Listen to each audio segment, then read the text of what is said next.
The postseason. Gwynn and Chris are ready to go. Don't ever cut off drunk Rob Manfred again. I want to hear him say the entire phrase.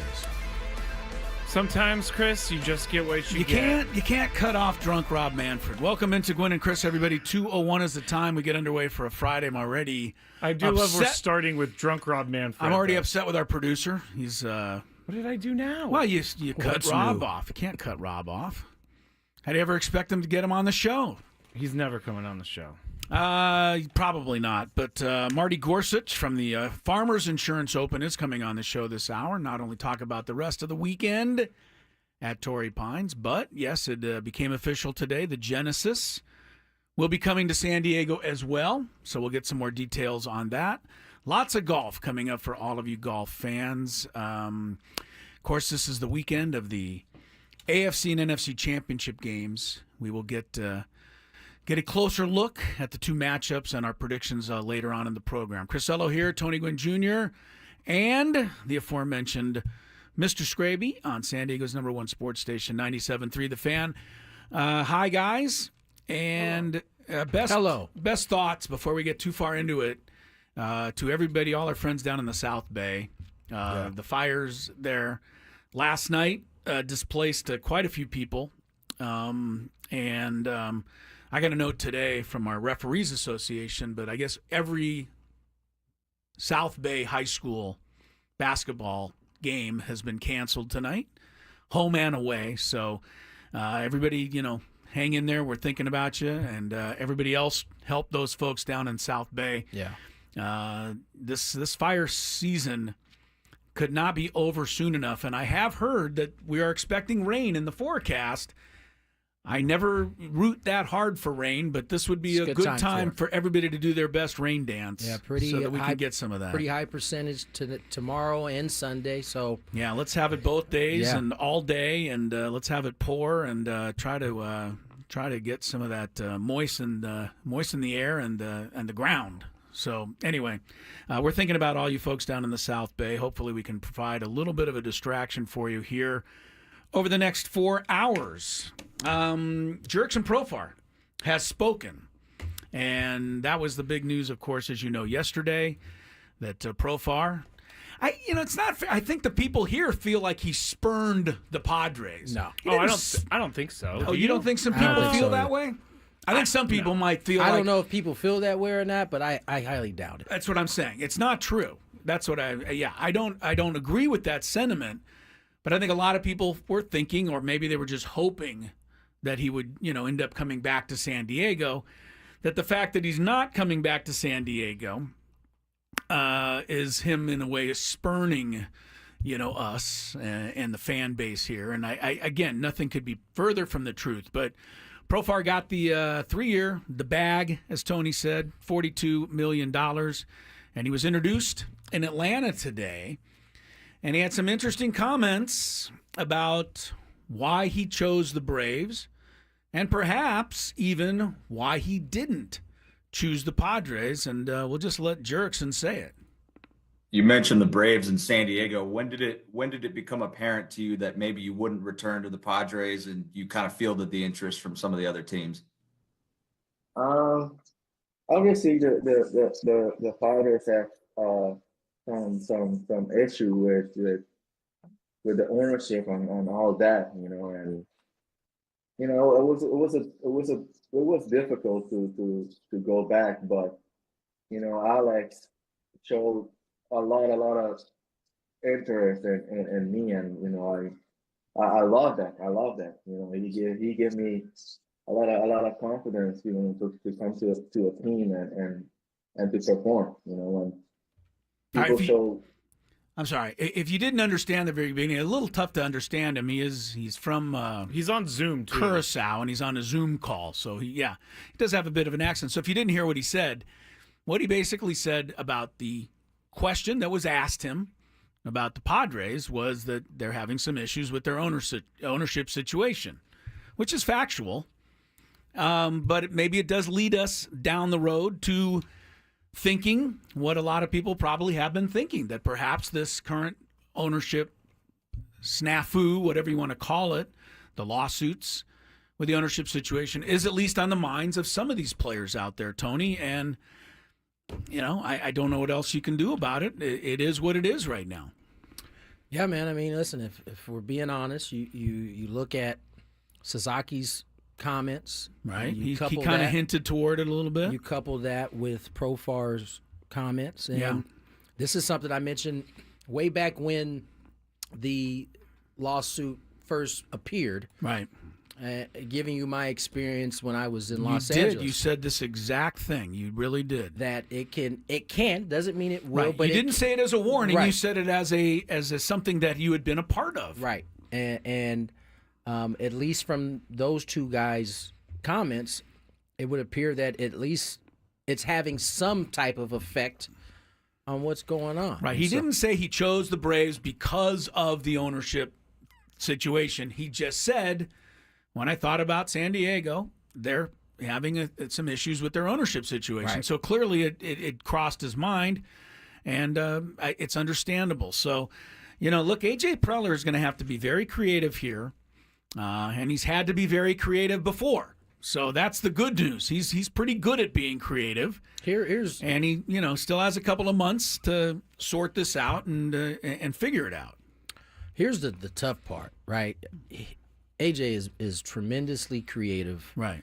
And I can't think of a time where he's ever sat on his hands, and didn't do it. I honestly can't think of one. Even if it appears that he's doing it, it's driving him crazy. It would appear, right?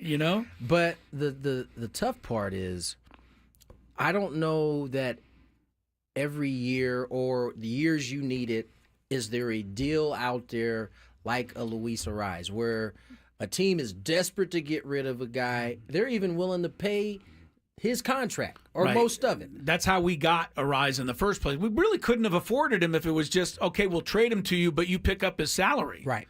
That would not have happened. And so the question is are there other, and not to mention the quality of player you were getting in that right now, are there other deals out there like that? I don't know. I'm not dug in like I'm sure AJ is, but yeah. It would seem like those deals don't happen all the time. They're not out there to be had all the time. And let's also remind everybody that Juan Soto is whether I am a big fan of his or not, he is a generational talent in the minds of almost everybody in Major League Baseball, which means that I'm probably wrong. And it also means that he can bring you back the kind of haul that the Padres got. As good as Luis Ariz is, even as good as Dylan Cease is, because those names have been mentioned the most, they're probably not going to bring you back that kind of return. I mean, you're going to have to settle for less than what you got from the Yankees for Soto, for sure. I don't think there's any question. Right. I mean, that was really the thing. And it wasn't, by no means was what AJ pulled off last year easy. It wasn't. There's a lot of GMs in this league that would have not been able to pull it off. But he did have that big piece to play with in Juan Soto. And it netted him 4 good players, 2 in which played, crazy roles in their season last year. And you could really say a third because Cease got here because of the acquisition of the right-hander. So you could say from the White Sox and went back. 3 played a huge role, and the other 2 played. They helped. They helped big time, especially Vasquez. Our friend Alden Gonzalez from ESPN, who's on the show often, wrote on ESPN today. And I'm not going to read this entire thing, but he said after what's happened with the Padres, et cetera, and the Sasaki decision, and A.J. Preller this is what he wrote. A.J. has watched his hated rivals, not only beat his team last year, win the World Series, and then get Sasaki. And then Alden writes, as for Preller himself, January is almost over, and he's yet to add to his Major League roster. There's no chance that continues, according to Alden Gonzalez. And he says, look, because the free agent class has dwindled significantly and money remains somewhat tight in San Diego, he says, and he's totally expecting for Preller to swing that big trade before spring training, the kind we've seen from him often, Holes remain in the Padre rotation throughout their lineup. Dylan Cease, Robert Suarez, Luis Arise, Jake Cronenworth can all be had, and the guess here is that at least one of those four will go. Preller has stood pat for far too long. It won't continue. Alden, yeah, you're singing the same story here. Yeah. I mean, we feel that something big is going to break, and it's January 24th. Opening day is 2 months away, so I don't even care anymore, Chris. I know you It don't. does You've start given to- up hope completely, and then I have not and then given once up they all and then hope. once they make the trade for somebody, you'll be right back No. dancing on the table as you know, because you're always up and so far up and down. There's no gray for you. There is no gray, but, with Sasaki, he didn't necessarily say the Padres ownership issues in the front office. He phrased it as the Dodgers were. They had the model of front Right, office. he That's said it why the he other chose way. them, because He they said were they're- the best. They had great ownership stability, is what he Right. But said. Jurix and Profar Yeah. throws cold water all over my theory. Now we got two guys saying it. The interesting thing is that Jerickson loves it here, and great. I don't think he was trying to. Do you want to hear another question that he got asked, and he kind of answers what you were about to say, Tony, Go ahead. about it was his top choices in free agency. Yeah, play it. So when you went into free agency, would you say the Braves were at the top of your wish list? Sure. Along with where it was San Diego, I think those two teams, was fine.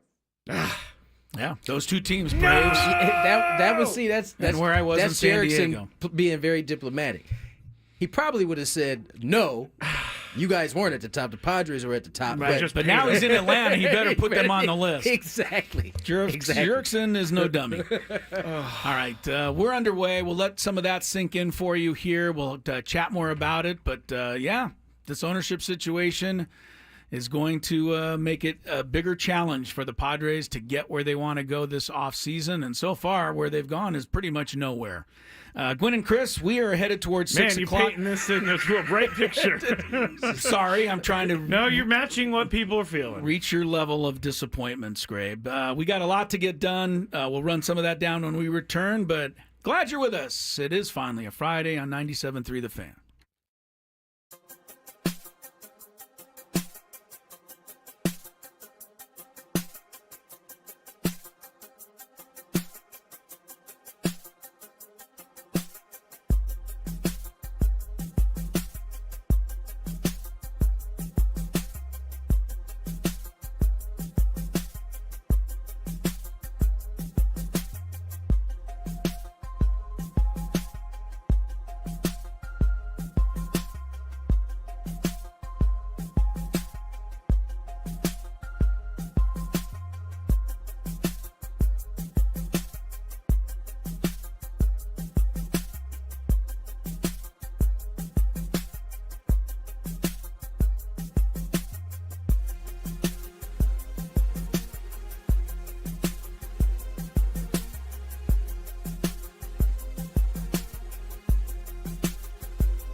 on this lovely Friday. Certainly keeping our thoughts and prayers with the folks who were displaced last night down south. Right now, we're talking Padre baseball, and it is not feeling great right now, it seems. I think the offseason has kind of materialized in a way that I don't think was expected. I think we went into the offseason not really knowing what to expect. Unlike the year before, where at least we knew there's going to be some cost cutting that happened. This year it was kind of up in the air. And then obviously kind of out of the blue, the lawsuit thing happens, and that only has complicated it seemingly.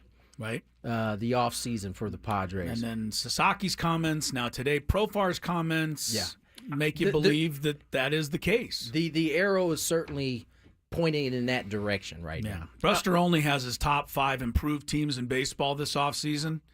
Padres did not make the list. No, just if you're you don't wondering. say. No, they didn't make the list. I have to, and I said this last night on the Scraby show. I have to question the timing of this whole thing. Question the timing of what? Of the lawsuit. Like, I don't know what is the question? The question of the timing is this is an incredibly important part to their offseason, and it happened at a time when free agents are now choosing other teams. Roki Sasaki, it happened before that. I just don't understand. Like, again, I don't understand the full scope of it. But why did it have to happen then? I don't know that they are paying attention to the calendar when these type of things happen. There's not a good time for a lawsuit. Not gonna. I just think January 6th was. I'm not blaming anyone because I don't know what happened. Was it truly January 6th? I think it was because it was the first day we came back from work. Goodness, or from that's vacation. It's already a day that lives in infamy. Okay. I don't know why you just made it so weird. I don't know. I'm not comparing it to that. I'm just saying. I don't like that our good vibes were halted and everything has gone south since then. Life doesn't care about your vibes, unfortunately. And that's really, when you take a kind of a grander look, I mean, that's really what has happened. Life has happened, and that has changed the course in terms of where we are right now. And the comments from Jerickson today, the comments from Sasaki, although said completely different, are still pointing at the same thing. Now, the Padres did go out and make a trade today. Hey. And here we go. I'm going to let Scraby. Is this a day that's going to live in infamy? I'm going to let Scraby. Well, if this guy goes to the Hall of Fame someday, Good. yes, that will. Yes. You're going to pass it off to me, Tony? Ron I think Marinaccio? Marinaccio. White Sox traded him to the Padres for cash considerations. Now what? I haven't seen anything on Ron yet. But Chris, you said you've been seeing film of him everywhere. People keep putting tweets up of this guy throwing, and I am expecting him one day to go to the Hall of Fame based on some of these videos I'm looking at. Is he throwing hard? He throws hard. His ball sinks and moves. I mean, Sasaki's got nothing on this guy. Okay. I didn't know his averaged 93.6. 22 strikeouts per 9 innings in Little League or whatever he did. I don't know. Little League. You know what I'm saying? People put all these statistics up there and analytics. Look, I mean, they got somebody. Let's see how the Padres do find guys you've never heard of that end up being successful contributors. Name one that is carrying the team to the playoffs. Well, you don't need them to carry you. I'm talking about being. I said a successful. I'm really negative today, guys. You are. I said a successful contributor. Did I not? I did not say you did. Hall of Fame. I heard what I wanted to hear. That's all. Stop doing that. He apparently has a sub-4 ERA in 3 of the individual big league seasons. He has a 28.2% strikeout rate, but according to MLB Trade Rumors, an ugly 12.6 walk 12.6 walk. Ooh, well, that's up to the pitching whisper to change. That's yes. Right. You know what? Never mind, guys. I mean, we're getting all negative and down and out. No, we're not. We're missing. Scraby's getting negative. Yes, and down he is. now. Well, I'm about to plunge him even further. No, please. I mean, what Jerk said. Never mind what Profar said. Never mind what Sasaki said. Never mind any lawsuits. The City Connects are going away at the end of the year. Yes, you guys didn't know that, huh? No, we didn't get word of that until everybody else did today. I don't care right now. I'm trying to care because it gets my mind off the other stuff. You just want to wallow right now. What do you want to do here, buddy? The way you put that is like, they're there. No, Why are they doing this to the City Connects? I think the idea on the City Connect thing. I think the idea is to only have them around for 3. This is brilliant. I think you'll love this, Chris. The idea is to only have them around for, I think, three or 4 years. Okay. And then you redo them again. And then redo them and make me buy other ones. Well, I won't have to buy them. Yeah. Hopefully they'll send me the new one like they did the last one. That's right. Then you I have appreciated it very much. So, all right. Well, that's just another thing to pile on to everything else that's going on with the local baseball club. I was saddened to hear it. Maybe some people are dancing in the streets to that news. What I don't news? know. Sorry. The City Connects are going Oh, away. there are people dancing in the streets. I know there's some people that are not. You know, I am a sucker for looking at the comments on Yes, a tweet. yes, you are. Because some of them are Yes, hilarious. you are. And, you know, it's really funny how X puts the most negative tweets at the top of everything. So you see all these people, like, with just terrible language talking about how much they hated the jerseys. I didn't mind them.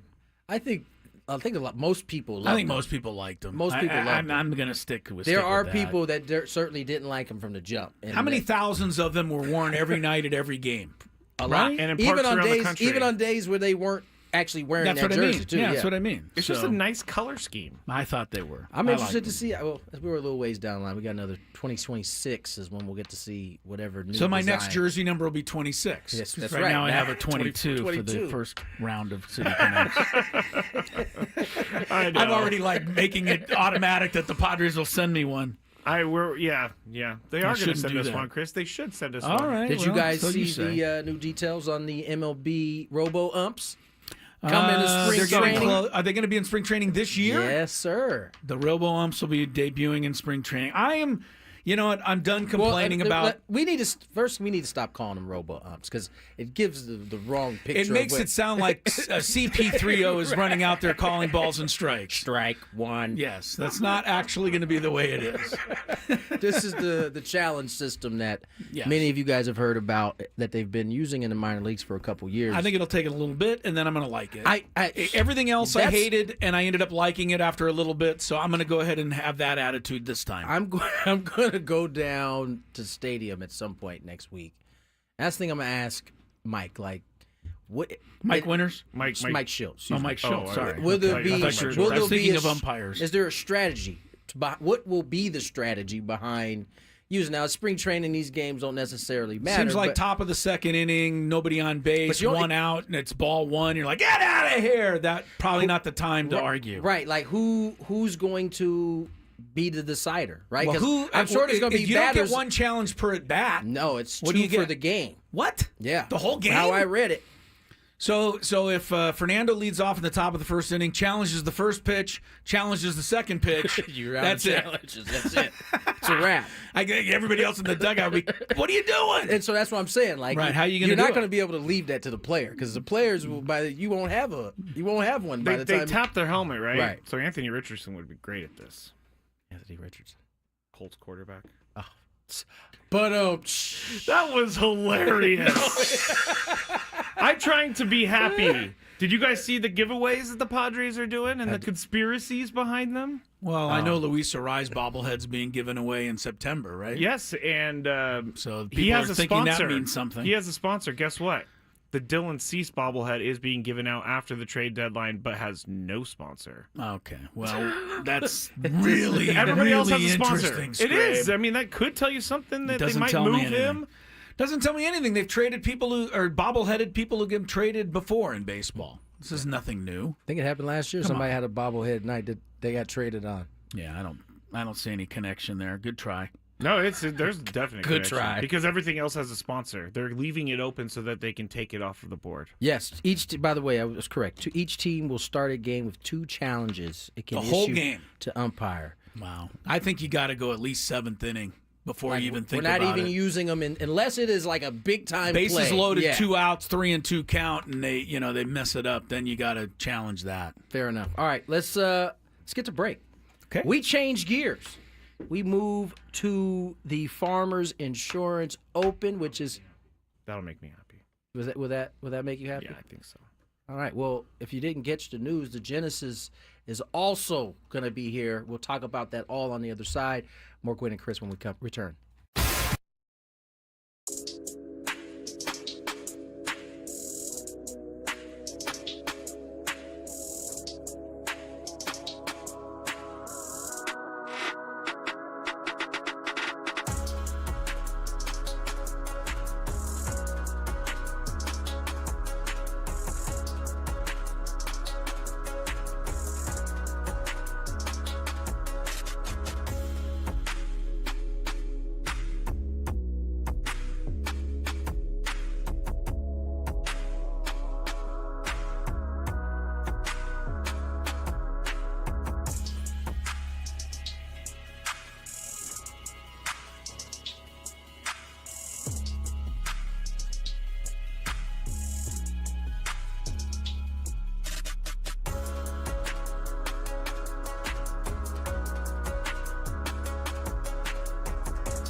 2:34. Hope everybody has a good weekend coming up. Again, all our best to those of you in the South Bay. Hang tough, and we'll all come to help. That's what San Diego's good at. One of the many things. We support everybody out in this community, and I'm sure that we'll all help those in need. We got a lot coming up. The Farmers Insurance Open is in round number 3. Should get a scoreboard update, Scrape. It's pretty close. Last time I checked, there's like 10 people within 2 shots of the lead. Sorry, I'm fixing your camera. I know you are. You're busy, and that's giving me time actually to call up the scoreboard. So I appreciate you doing that. The leader right now is old Andrew Novak. Must say, haven't heard of him. I haven't either. -7, but I have heard of the guy in second place. Famous for never really caring if he wins a tournament or not. Joel Damon. He's -6. He's only 1 shot off the lead. He And needs to stop playing so well. because of that show, was it called Full Swing? Yeah. On Netflix, Joel Damon became kind of a very popular player. He's a cult He's hero a cult now. hero, right? And He had so many cheers when I was watching TV earlier. I guarantee Now, why you is that he a there's cult a ton hero? because he's the everyman golfer. Like he just goes out there every Sunday and shoots 2 or 3 under and doesn't get in the money, or doesn't get in the top 10, but wins a bunch of money. He's having a nice career. This is the real life Happy Gilmore. It's the real Kind life. of. Yeah, like he's just out there just trying to make a little living. He's not trying make to a win living. tournaments. Doesn't care if he wins. He kind of said, like, I don't think I'm good enough to win consistently on the PGA Tour. Right, So he I'm doesn't- happy coming in. So 20th. he's kind of Pretty the cool job still. It is. Yeah, But don't he you goes want around. to win? He's good enough to play every single week, pretty much. He's in the top, probably 60 in the rankings. Scrape. I would have to look. You know, but I, good enough. 60? I don't think he's top 60. About to say Let this, me he look. ain't that bad. Let me look. All right, look How many, where he how many is. golfers are there on the tour? Oh, there's like 300 or 400 people that are probably ranked. I would Not think. anymore. Scrape. No. No, there's a lot of people ranked. Yeah. Anyway, Anyway, anybody could really be ranked if you're a professional. but Joel Damon is on there. Ludwig Oberg, the first round leader, is also a shot back right now. And Marty Gorsuch is going to join us shortly from the Farmers and talk about the news today that the Genesis, Tiger Woods' tournament, normally played in Pacific Palisades. Speaking of the fires, that tournament will be coming down here. This hour, 97.3 The Fan is brought to you by Robert Half. 9 out of 10 hiring managers are having difficulty hiring. Robert Half is here to help. Our recruiting professionals utilize an award-winning AI to connect businesses with highly skilled talent at Robert Half. We know talent. Visit roberthalf.com/talent today. That is Robert Half. It's spelled just like halftime, HALF. For those of you who want to look that up. Fourth down? No, I was raising my hand. Joel You Damon. coming off the field Yes. after a stop? Joel Good job. Damon is 240th. In the Oh, world. my goodness. Yeah. But he qualifies for almost any tournament. I thought you had to be at least because top 100 to qualify No, because all the time. if you qualify in like the top, or if you finish in a tournament, say in the top 10, you get certain benefits Oh, where you got get it. entries into other tournaments. And if you win, you get full exemption for 2 years. Has Joel Damon ever won on the PGA I Tour? think so. That's I the think so. question. I think he has. Well, he's become, like you said, a cult favorite. And he's right there, a shot off the lead, right? Plus, like he drinks beer during the round. And, Does he? No, but I was gonna say. when they showed him That's on the full impression. swing, like the round was over on the Netflix show. Everybody else goes to the practice tee, to hit another 150 balls. Joel Damon goes to the car and reaches in the trunk, and there's a cooler back there. Got that small cooler. That's Joel Damon, and that's why I think the everyman kind of likes Joel Damon. So we'll see how he does. He's a shot off the lead right now. A couple of other quick notes before we get to Marty Gorsuch. NFL was a big news today. Yeah, it was. Pete Carroll is back as a head coach in the National Football League. The Las Vegas Raiders are bringing Pete Carroll in. Pete is how old now? 74. He's up there, yeah. He's 74, going on about 54, though. I mean, he's in amazing shape, has a ton of energy. He's won not only a national championship, but a Super Bowl. The only other 2 guys to do that, Tony? National championship in the Super Bowl? Barry Switzer yep. and Jimmy Johnson are the only other 2 that have ever done it. So Both former Cowboy coaches as well. Pete Carroll will be taking over there in Las Vegas. A lot more coming up on the AFC and NFC championship games, including an injury in that could change things quite a bit in the NFC title game. We'll get to that. But first, friend of mine. Haven't talked to him in a while. Glad to have him on the show. Mentioned it yesterday. What a terrific guy he is. And now here we have him, Marty Gorsuch from the Farmers Insurance Open. Marty, good to talk to you again. How are you? Welcome to the program. Thanks for having me. Appreciate it. All is well. We're walking the grounds at Torrey now. People are having a blast. The weather is perfection. It's just a great day out here.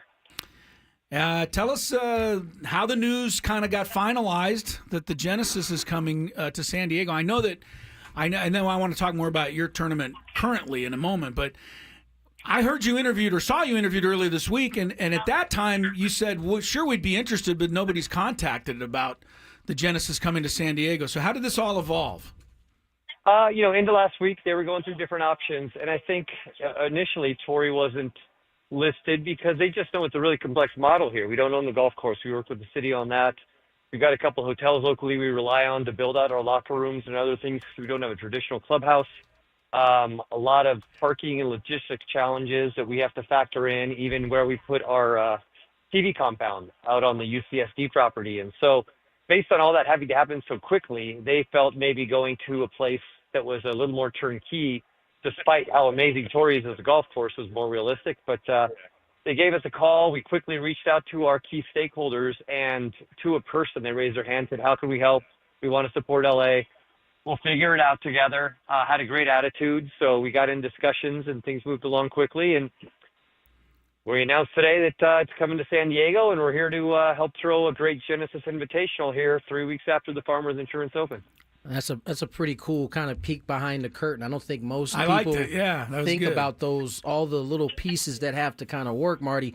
What's been the feedback from the fans and the golfers about the Farmers going from Wednesday to Saturday? People really enjoy it. For the golfers, it's a little bit of a switch.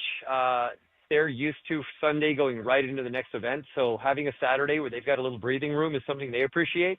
A little different format. The local community has liked the idea of the weekdays. Even though golf finishes earlier, they can get home and kind of keep their weekday traditions going. But, we're always watching the calendar and how it lines up.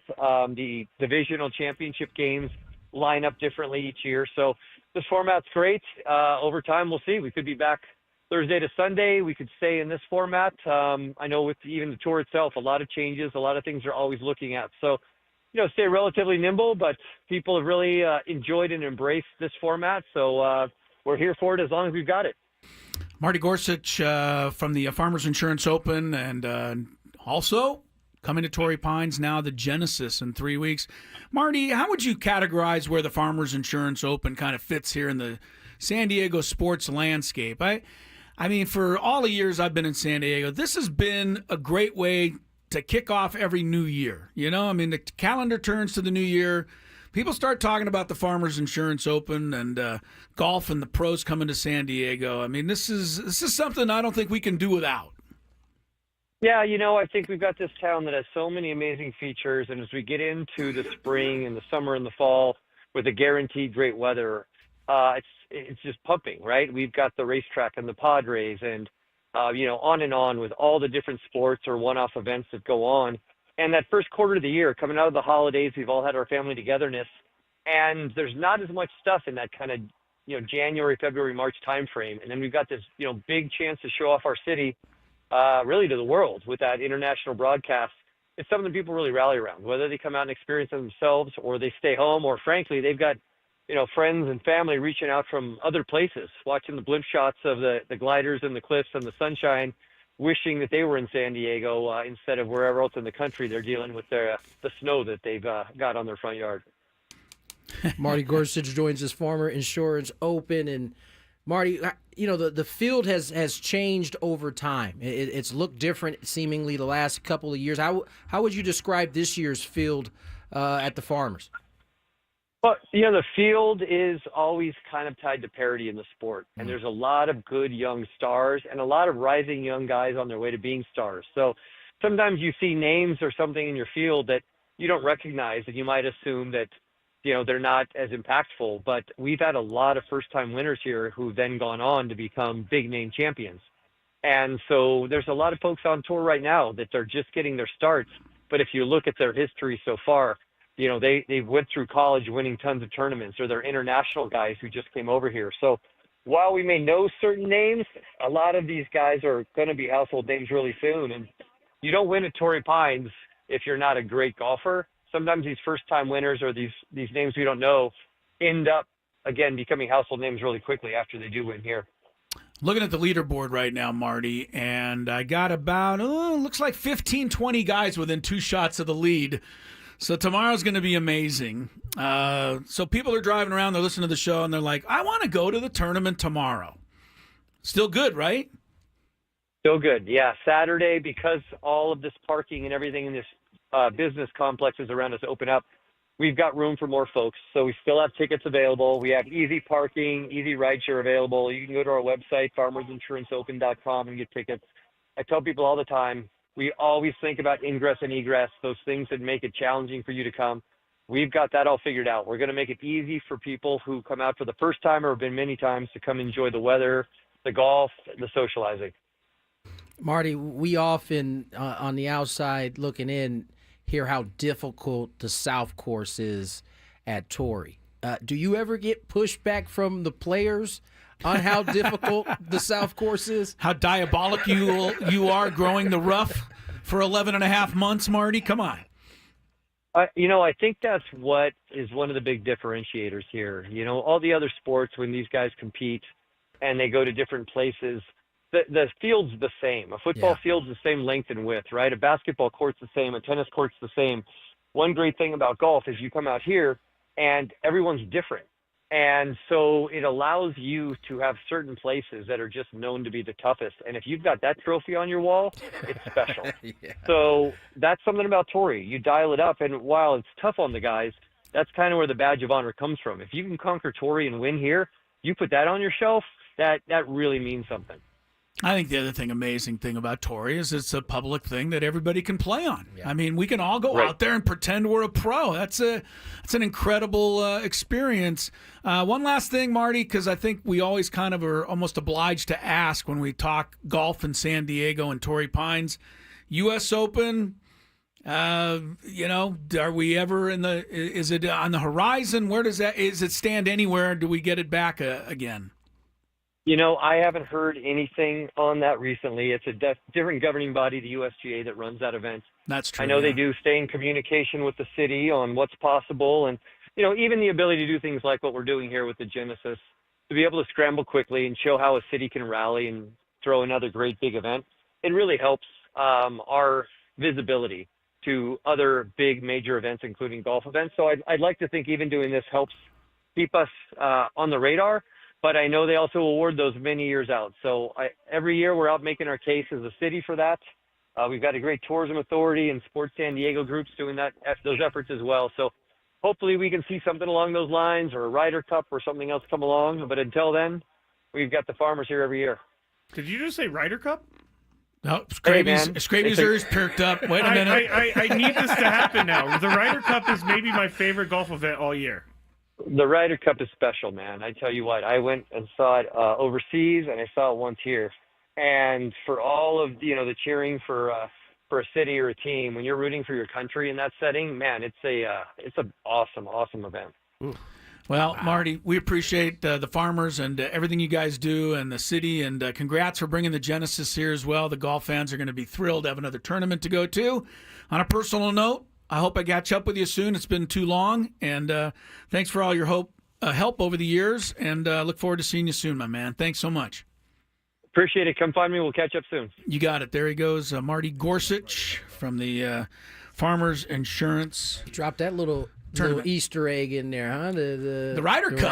Scraby went crazy over here. I haven't seen him so happy since the 49ers got a first down in week 16 or something against the Lions. Week 16 is probably right. Might be the last time they got one. But if the Ryder Cup came to Torrey South, that would be bigger than the U.S. Open. You think? I don't think the U.S. Open at Torrey in 2008 That's one of the greatest events Yes. the city's ever had. Yes. Maybe it's because Tiger won it. Yes. And the way he won it. He had to win it on Monday. But that's still one of the greatest, events we've ever had. I'm telling you, the Ryder Cup brings out the crazies. Like he was saying, it's cool to cheer for your city. No, like these people get into the stands at 3 a.m., start drinking, most of them, and then they just chant and cheer and yell and scream all day long. Well, we should also point out that the U.S. Open was here in 2021 also. Yeah, John Rahm won it. John Rahm But won. he's in Live now, so we can't expect I'm just him to saying show up. it has been here somewhat recently. You don't have to go all the way back to 2008. We had it 7 years ago, so hopefully we'll get it again soon. Marty's a good dude. Tony's looking at me like, I don't think I've ever seen Scravy get that Oh my fired God, up. you just jumped out of your seat. I told you guys. Did you say Ryder Cup? I even just jumped on the air and asked him. Roki Sasaki just said, I'm going to the Dodgers, but the Ryder Cup could be coming to Torrey Pines. Scraby's going bananas I over will here. focus on the second part of that statement. Wow. All right. That's good. And not only that, go on out and enjoy Saturday tomorrow, the final round. It's going to be a finish, I'll tell you that. I mean, we just talked about the leaderboard. There actually officially are 10 players within 2 shots of the lead, 16 players within 3 shots of the lead. So it's going to change, go back and forth here the next couple of days out and in La Jolla. All right. Mention Pete Carroll going to the Raiders. The Raiders. And I only said that so you would do that. What do you think, Tony? Were you thinking Pete Carroll? I didn't think the Raiders would pull this out, but I think this is a solid move. He's not going to be there for 10 years. They need somebody to get the program headed in the right direction.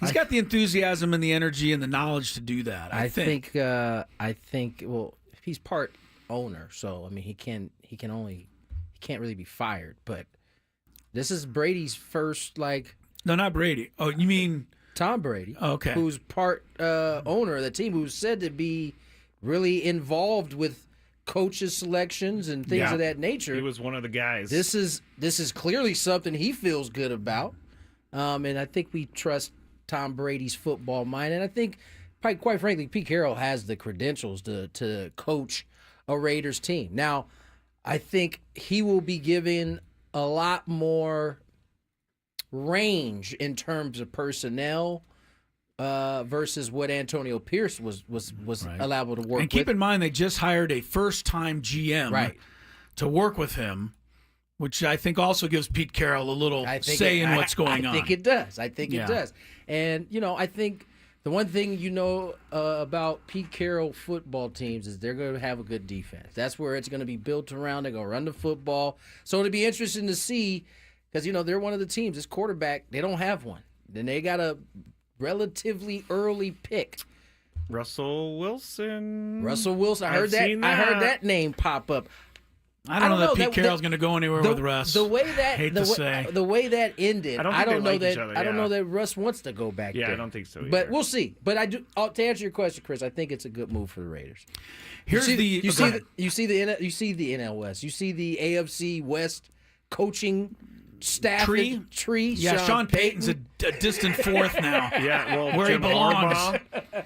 Yeah, exactly. Yeah, you got Harbaugh, Carroll, and Andy Reid plus Peyton. Hey, how old is Pete Carroll now? 74. 74. Okay, Don't you listen to the show? I mentioned it a little while ago. I guess I don't. Well, you say where it that came from. He says every time I didn't hear one thing he It's a said. fair comment. Fair enough. comment. I did want to get the injury news in real quick before we go to break. We'll talk more about the NFC and AFC championship games, but this was pretty newsworthy to me. Jalen Hurts, who's a big factor, obviously, in the game on Sunday for the Eagles, says his injured left knee is, quote, progressing, but he anticipates wearing a brace for the game Sunday against the Commanders. Now, whether that's going to change the whole makeup of the game, I don't know for sure. But I got to believe if I'm Washington, I'm going to have to put an extra guy, defending Saquon Barkley in the run game. I don't know if that'll help me, but I think not having as much threat of Hurts, having full maneuverability, I think is going to be a big deal. And we'll see, but I think it could be. For one, Commanders would be fools if they go in thinking, oh, he's a little banged up. No, I get you, but can't you lean a little bit to Barkley now, a little more than maybe you would have, or no? I think that's going to be the plan. Is they're going to be hitting Barkley early to try to force Hurts to have to, because they're going to run that RPO. I know, and they're going to force him to take it out of. You got to tackle somebody because they're going to go Barkley first and see what Hurts is willing to do. They're going to test him early too. I would think so. Anyway, storyline to follow over the next 48 hours before the championship round. Daily Gambit kicks off the 3 o'clock hour. We've got a lot of good stuff coming. Our countdown as well, and all the rest of it on Gwynn and Chris.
hour we go. Tony Gwynn Jr., Chris Sello, Matt Scraby.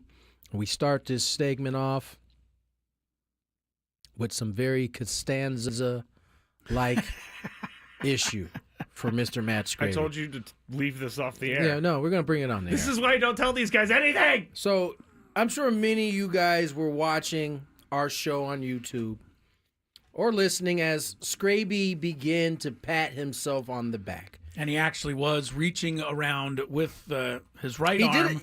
which is the one you had the surgery on the shoulder. And he did it the first time, and I noticed, I was like, oh, that's pretty good, man. You can finally get your arm above your head and kind of get to an uncomfortable spot. He did, and he continued to do it throughout the show, apparently. Yes, it got good to him. Yeah, he got good to apparently he did it some more in the Scraby Chronicles. I said, this is such a good point. I'm going to pat myself on the back. Well, now, ladies and gentlemen, today he is reporting that he is in a great deal of pain. He either has torn a muscle, I don't know what or happened. now he thinks he's broken a rib, which would be something only you could do by patting yourself Like on the it back. only happens to you, man. It's in my back, like below the shoulder blade. Yeah. And I'm feeling it like just moving. And I coughed earlier today, and I almost died because it was so painful. That's a rib. That's a rib. Get him right to the hospital. That's the Sammy Sosa right there. Yeah. Oh, gosh. The funny thing was the first time he actually reached for it, it wasn't like he was trying to be funny. He was just kind of,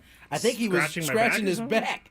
And I made the comment, oh, you're going to pat yourself on the back. And so and then he started really playing into it. Now he shows up today, and you can see as he went to put his hand behind his back today, it's not quite. That's as far as it goes today. Well, don't do it anymore. You've got a broken rib. Am I the only guy, like, if I have something that hurts or a cut, I like to poke it to see if it still hurts? That's a great idea. Are you guys the... Because, like, I want to... You like that? Yep, still hurts. I tested. I tested. Okay, I do. all right. You're not the only one. You're the doing craziest person I know. I mean, The contest is it would happen, over and done with. It would happen to me that I pull a muscle, patting myself on the back. No, like that is true. That is, I think if that's since that's the case, I think that takes the top spot over the torn thumb ligament that Chris had years back, brushing his teeth. I can't disagree. This takes the cake, I think. Chris had dislodged surgery me. though. Chris had surgery. We don't know what you're going to have. You may come in a body cast next week. Hey, don't ever say I didn't come. Don't ever say I didn't play injured. Okay. Yeah. All We right. appreciate that. Let's play our way into some Daily Gambit. Do you like money? I think about money a lot. Do you like money without doing anything? Winning. Do you want to make money while watching sports? I think Washington is immortal luck. Washington! Woohoo! If you answered yes, this is your segment. Just don't blame us when you lose. Nothing is ever your fault. It's your game. Take it. Gwynn and Chris go through the top bets of the day in The Daily Gambit on 97.3 The Fan. Real quick, before you get going, have you guys know who Terrian Arnold is, right? Yes, I saw Did you see the video? Yeah, he's a Did he rookie release corner. that on himself? I think maybe He had to, right? Yeah. You know who he is, Chris? There's Nope. a cornerback for the Lions. Lions. There's a video of him. I'm assuming he put it out. It looks like some type of camera he has in his house, and he's clearly waking up kind of groggy in the morning, and he's got some steps, and he just He all the way down, and at the end he just sits there, and you can just see him pondering his life. Yeah, like I was actually thinking, is he thinking, man, that was really close, or man, I can't believe that happened? I think he's thinking, I can't believe that happened. Probably a little of both. I mean, he you slid fall down the his stairs, butt. you can get hurt. You can't. Oh, he get slid hurt. his butt He the whole slid way. on his butt the Okay, whole so way. he didn't do a tumble. No, it's No. one of all the those way things down. where his like sock slipped out, and then he Got just it. fell, and then fell down the stairs. My But socks, that happens to me, and it's not a pretty sight. I would pay money to see Chris fall down the stairs. Yeah, well, we don't have on a video. We don't have video of my staircase. I don't want to see Chris fall Not down the gonna stairs. Chris, I could probably get us around $10,000 pooled from San Diego to see you fall down the stairs. Well, I will. I'll tell my wife to start recording every time I walk down the stairs. All right, Daily Gambit. Bets last night. Celtics were minus 6.5 on the spread at the Lakers. I was the only one who did not take the Lakers, and I was shocked when I turned this game on last night.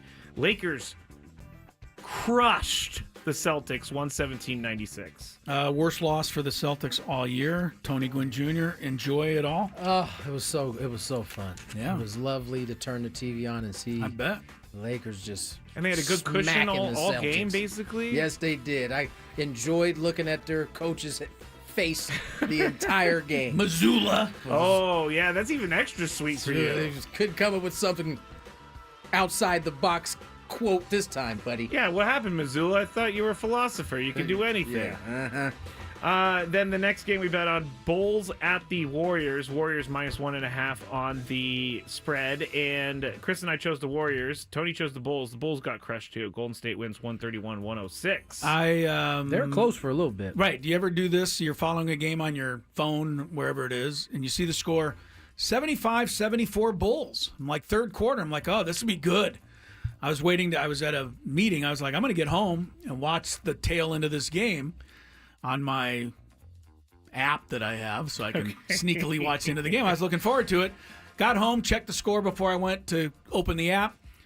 123-93. I'm like, what happened? Yeah. Like they got outscored by 31 points in like 6 minutes. That's really a Warriors problem. Like that's the team when where they get that when hot, you could, forget it. Yeah, when you could be looking at your phone and it's a 1-point game, and let's say your phone doesn't upload fast enough, it could be 30 like that. It was.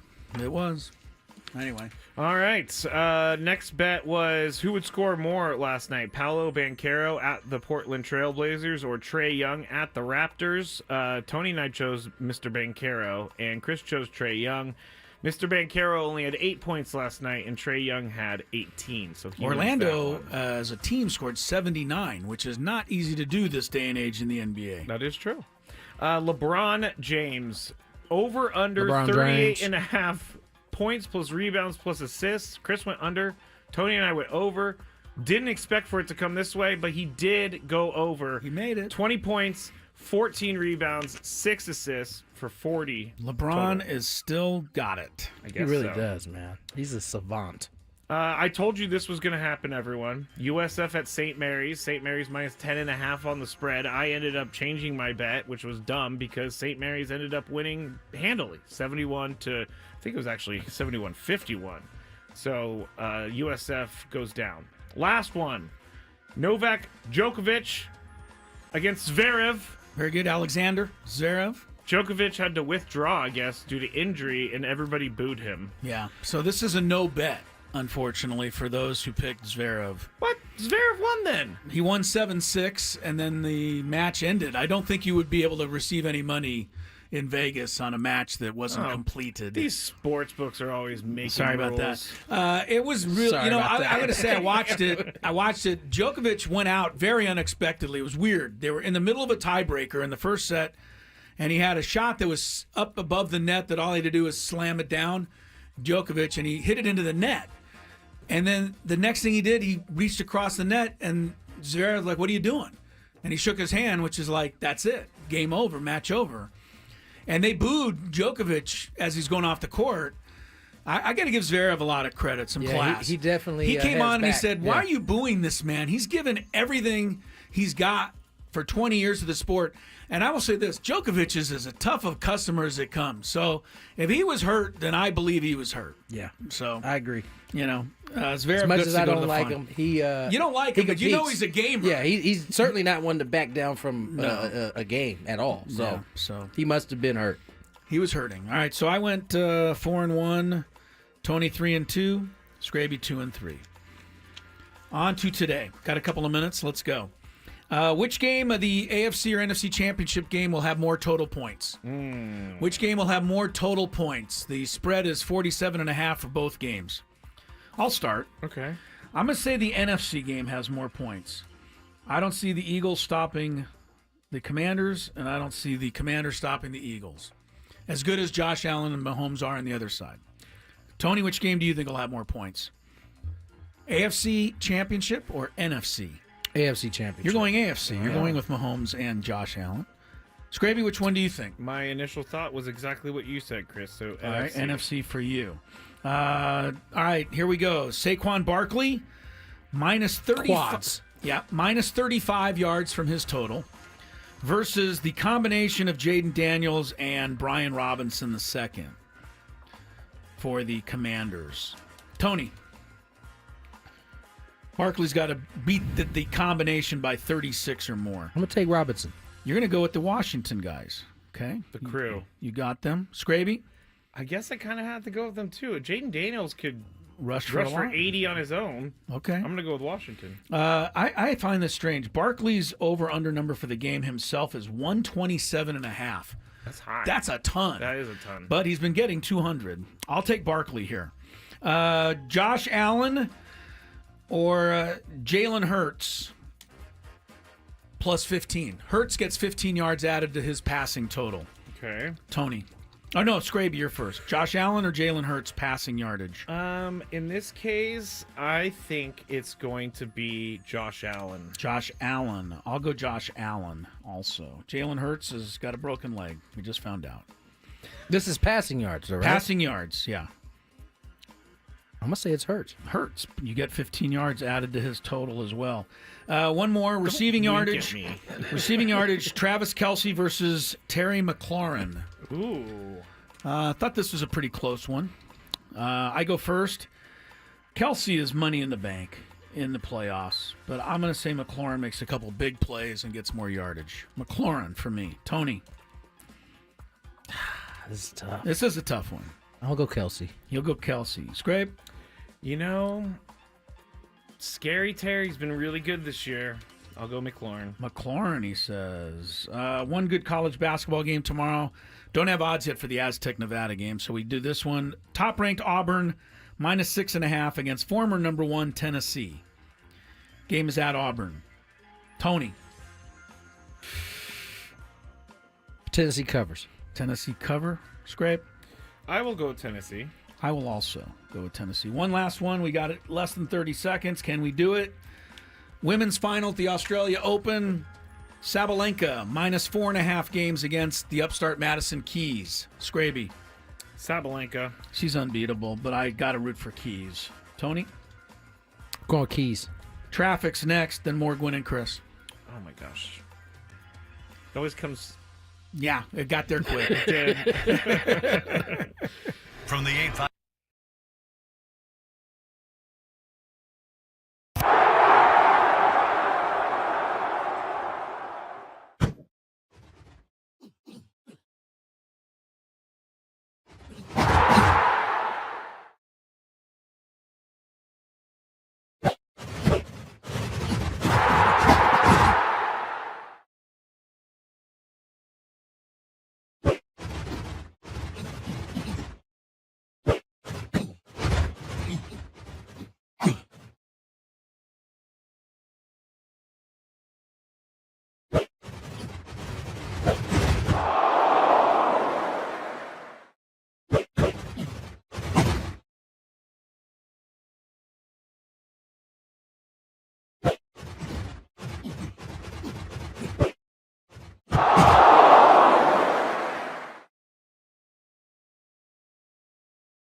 Scraby. If you really like Matt Scraby, get more of it. Scraby Chronicles start at 6 o'clock tonight. Following our program, women's college basketball, good matchup right now. Don't know who to root against. Either Kim Mulkey, the annoying coach of LSU, or Don Staley, who I don't find to be as annoying, but I'm just tired of South Carolina winning everything. Third quarter right now, South Carolina has a 45-40 lead over LSU. LSU's 20-0, but South Carolina's, South Carolina. They're 18-1. So pretty good matchup if you're women's basketball fans. Going on right now. Immensely talented rosters right there. Yes, and I mentioned this week, but I'll say one more time. Tomorrow, if you're a fan of women's basketball, UNLV is bringing a team in here to play the Aztecs that has won 52 of its last 53 conference games. Be quite the challenge for the Aztec ladies tomorrow at 1 o'clock. If you're up for that, come on out. NBA, we turn our attention to that for the moment. And, this whole notion that nobody likes LeBron James anymore, Tony, I think the person who believes that more than anybody actually is in this room. I think that's fair. I don't hate LeBron James. No, you do, but you also don't think anyone else likes him either, and people are sick of him and tired of him. Words in my mouth. Am I? You do feel like you're hating on LeBron. We just don't bring him up because they haven't been winning any basketball games lately. But when we are bringing him up pretty consistently. I mean, the only reason I bring this up is because he's the leading vote getter again for the All-Star game. Yes, he is. So somebody must like him. Hey, guess what? He should probably do the dunk competition because here we go. If you're not going to give back to basketball, what are you doing? First of all, he should not get into the dunk contest at 40 now.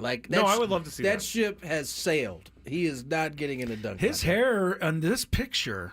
His hair has sailed, too. No, there's a tad of gray there. No, he's had some major work done on his hair. Well, I haven't seen the gray because there's a website or a Twitter account that used to count, and you used to follow it, didn't you? I used to see the tweets, but he used to wear a headband, and the headband kept moving higher up on his head because his hairline kept receding. He's got a lace front, He's got some. Is it spray on hair? I don't think it's spray on. I think this is surgical. You know what? That makes me feel good about myself because you need somebody to feel bad in order to feel good for yourself. You could be the most powerful, rich, best basketball player of all time, and you got no hair. And that's what bothers you. So I feel good about myself. That's ridiculous, dude. All-Star Game festivities, it's a few weeks away still. Here are the coaches for the game, and I bring this up because, Tony, you're the biggest NBA fan I know. One of the coaches will be the Oklahoma City coach. Another will be the Cleveland Cavalier coach. Name either or both. Can you do it? Coach of the best two teams in the NBA. Cleveland is, isn't it, what's name's son? I don't know. We just talked he about must be somebody's son. Ago. Well, of course he's former NBA coach. Not that I know of. Was this guy's dad an NBA coach? Maybe. I don't think so. What's the name? Kenny Atkinson. No, yeah, that's right. Kenny Atkinson. He's the former Brooklyn head coach. For a little bit, he was also an assistant with the Warriors. He's now the Cavalier guy. Who's the Oklahoma City Thunder guy? I've seen him because he got into it with John Morant, but I don't know his name. Scott Skiles. No, it's definitely not Scott Skiles. I'm probably pronouncing it wrong. Mark Dagnall. We'll go with the first one. Oh, no, it's... Either way, it's really tough. Daignault. I think it is Dano or something. Anyway, those are the coaches. Yeah. So, you NBA fans, listen up. One more quick thing on the NBA, or a couple more things. General manager of the Lakers, Anthony Davis, believes that the team needs to add a center before the deadline. I always like when players come out and do this. He said that's what we need to be, where we want to go. He's not lying. I appreciate, a guy who wants his team to get better. I don't know if the media is the best place to do it. Well, puts a lot of pressure on your GM and your organization, and if they do it, they look like they're kowtowing to you in a way. This may be an indicator that the team is now moving more into Anthony Davis's lane. Because if you remember, last couple of years, it's been LeBron being the one coming out and saying and kind of pushing, trying to get the thing done. Now, Anthony Davis, and he's not wrong. The Lakers can be successful when he's the 4. Exactly. Him being the 5 all the time, and he's played a lot of it this year. He's good, but I don't think it's ideal. I have one for you, Tony. I mean, Vukovic, I think, would be fine. You just give us him and your guard. He gives you a double-double almost every game. I just, I don't know what you're going to give me back. We got 2 first-rounders. Next year? No. I don't know. The Bulls need to rebuild and restart, so I think that's who I would call. By the way, this conversation came up on. I mentioned his show a lot, Pat McAfee. Right. He was going off You're about. a McAfee? I think I might be turning into a McAfee, if that's a thing. He was going off about some of the things, the perception of the NBA. Went over players, kind of being able to get in and out of places they don't want to be. The other thing he mentioned is not understanding why there's so much value in picks that are 5-6 years down the line. I believe the picks that the Lakers hold are like 29 and 30. Wow. So the Bulls don't need picks after I'm dead. They need some now. He was making the point like, wow, because that 29 draft class is going to be outrageous. Yeah. But it's a value in the NBA in the same way. There's an baseball, 8th grader somewhere who's right, scoring 35 a game. In the same way in baseball, the guys who have not played, had one at bat in the big leagues, are the more valuable assets to move. We see it all the time. One thing we're also seeing all the time is the 3-point shot over and over and over again. And Adam Silver, the commissioner of the NBA, has addressed the issue, I guess is the best way to put this. Yeah. I mean, he virtually we have sound on that? I think we do. No, we don't. Chris, remember when I said that this was a little get together with the media before the game and not a press conference? And you said, "Cool, I'll introduce it like that." You literally said that. But I thought I was introducing sound of that. What he basically So I made a mistake? Yeah, you kind of find it hard to believe, but go ahead, Tony. Cover for me. He virtually said that he thinks there's some adjustments that can be made. He didn't necessarily say what those adjustments are. Oh, so okay. There's nothing beyond that he thinks. No, he just said that he's listening to the critics, and the emergence of analytics have played a huge role. They've valued the 3-point shot higher than a good, although sometimes ineffective, 2-point shot. Wide open 2, right? Not as good. That's how they're playing it.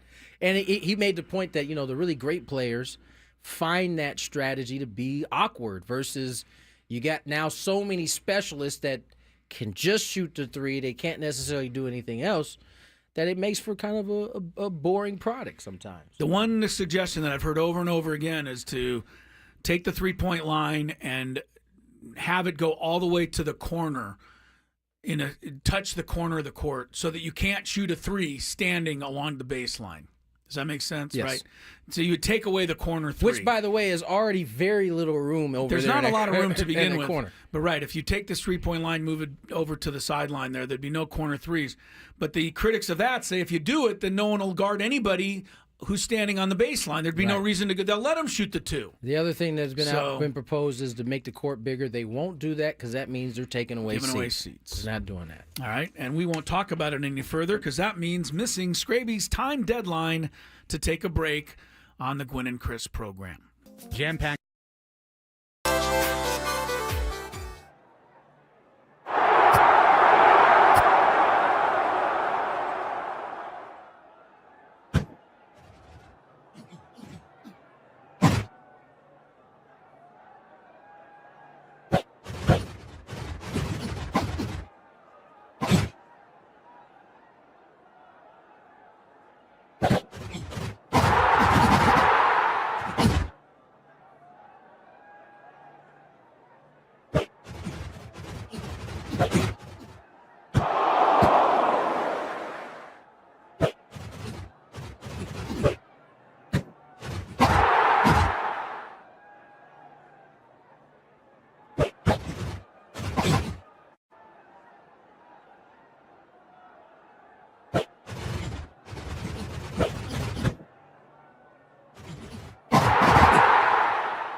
Scraby's been bragging that he's got some new music coming. Finally, we get to listen. Really into reggae these days. Nice job, man. I like that. Thank you. Is he eating? No, I know what he's doing. He's smoking out of a glass apparatus. That's pretty good. Can you do that clean for me? I'm laughing. What in the world is happening? Try it again. Okay, go. That is amazing. That is really good. I have to say, I thought you were actually doing that over there. I don't know, man. Either you... Pretty close, yeah. Pretty close. Either you watched a lot of movies or... Yeah, no, I know nothing about it. Somebody taught me how to do that. Oh, man. That's not what I expected. That was great. Expect that was amazing. Nonetheless, you never know what to expect here right. on Gwynn and Chris. We Keep got you some guessing. We got some unexpected kind of news today from Jerickson Profar, who had his press conference, or not press conference. It was a Zoom conference. Meeting, yes. Introductory meeting. And Profar was asked when he, it's Profar on when he realized he would not be coming back to the Padres. You mentioned the Braves in San Diego. When did it become apparent to you that maybe you wouldn't return to the Padres, and you kind of fielded the interest from some of the other teams?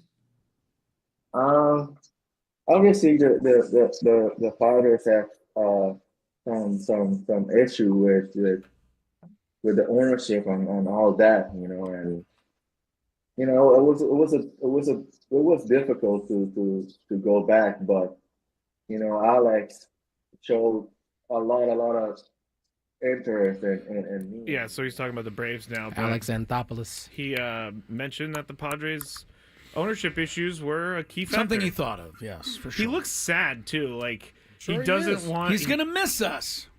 He loves San Diego. We loved Jerickson here. Although he fits, as good as he fits in this lineup, he fits. Not gonna hurt him to he fits in bat just around as good. those guys. Right. I mean, you got Ozzie Albies. Where do you think he'll bat? Seventh? They can bat. Not going to bat third. I've seen sixth or seventh on projections. Yeah, for sure. It's not going to hit third there. I've also seen some Padre fans. That's the thing is he's so versatile. He can hit second. He can hit sixth. He can hit seventh. And he's a switch hitter. Hit ninth. I saw some Padres fans saying that if the Padres have a bad year this year, Fernando's going to request a trade to the Braves so he could play with Jerickson and Ronald Acuna. All right, Scraby, and your one tweet person you listen to. How many people? I didn't say I listened to it. How many people were on that tweet? who were on that tweet. Yeah, where did that one It come was from? a chat. Oh, it's chat. Yeah, it was a chat. You think that? I don't think that'll happen. I don't think that will happen either. We do have a countdown to get to. Top 5 sports scandals. / controversy. I thought of this because of / the controversy. potential scandal involving the. I mean, as soon as we all find out that the NFL's really cheating to help the Chiefs, Well, they are. Oh, that's going to be a scandal on the contrary. forever. I have. Some I know evidence. you I said have something submitted some evidence of my own. It's great that Tony finds some random video on the internet that Hey, is it was just with as a guy random wearing a as your Chiefs article. hat. The guy Just had as random as your article. the guy buddy. had some statistics to back up his claim that the NFL is not trying to help the Chiefs this weekend. and are trying to combat the narrative that they are cheating for the Chiefs. I appreciate cheating for a the Chiefs Chiefs. fan standing up for their own He team. wasn't a Chiefs fan. No, man. I don't We don't think know. I don't so. think he was a Chiefs fan, man. I'm going to look into this. Yeah, you All right, should. We'll play that for you a little later. Now, the other potential out-and-out scandal that only is a slight bubbling controversy right now is the notion that the Dodgers had a deal in place with Sasaki a long time ago. That is a rampant rumor Yes. around Major League It Baseball. is. And if it, In let's just Major say it League ever, Baseball or just fans of Major League Baseball? Around Major League Baseball, that so is if that ever the actually, conversation. If that actually came, to the forefront and we found out it happened, that'd be scandalous. Trouble. Like the 5 that we have listed on our countdowns today. Scrabe, you ready for some traffic first? From the 855 Get Ross Traffic Center, protecting San Diego after accidents or injury, here's Kelly Danick. Got an accident which a vehicle went off the roadway. Park Boulevard on-ramp to the South 163, southbound 5. Looks like it might have wound up in a soccer field. That again is Park Boulevard on-ramp to South 163, South 5. Eastbound 78 before Rancho Santa Fe. We have reports of some trash debris in middle lanes. Further east in the 78, part of the southbound 15 connector ramp, a collision. I'm Kelly Danick with Gwynn and Chris, San Diego's #1 sports station, 97.3 The Fan. It's now time for Gwynn and Chris to rank their top 5 of the day. Gonna grip and rip as usual. But this isn't just a regular top 5 list. I love it. It sounds sadistic, but I love it. This is the Countdown. And it starts right now on 97.3 The Fan. All right, countdown. I'm sorry. I jumped Sorry. all over you. Normally, though, I do the countdown lead-in, so that's why I did that. My if bad. you didn't, use that glass apparatus earlier, Chris, you would be okay. Be more in tune with what's actually happening on the show. Be dialed in a little bit more. Is that me or is that the... That was actually you. No, it wasn't. I know. Top 5 today. A countdown. Top 5 sports controversies / scandals. Now, there's been quite a few of them. We're doing all time. There's not a 2024 or 5 thing. Can go back some time. Chris, since you picked the subject, I think you should go first. I'll start with a kind of an easier one. This was in 1986. Soccer fans will know what I'm talking about, and so will anybody that has any allegiance to Great Britain, because England was on the losing end of the hand of God. Yes, it was. Now, one of the reasons I put this in the scandal, is this was Diego in the 1986 World Cup. The only goal scored in the quarterfinal match between Argentina and England was disputed and is still disputed today, to this day, yeah. 40 years later, whether or not Diego Maradona hit the ball in with his hand or not. And the referee at the time didn't see the play, called it a good goal. Replays are inconclusive, but seem to indicate that it did hit his hand. Maradona famously said after the game, the ball went in off the hand of God. And it has lived on, or the hand of him, or the hand of him. So it has lived on in infamy, forever and ever. It's always been a kind of a fun controversy in that sense, except to people from England. I'm pretty sure Argentina, soccer fans, correct me if I'm wrong, but Argentina went on to win the World Cup that year as well. So the hand of God was always kind of a famous one, and it did bring on replay in soccer. And, it was part of that movement. So back in the mid-'80s, that's my number 5. Starting off kind of easy. I'm going to get more twisted as I go along. How about, Who's that? I'll go. Tony. Okay. I'll take you back to Little League. Oh, man. How about Danny Almonte? Remind us, but this was He was scandal. a part of, I think it was a Brooklyn team out of New York.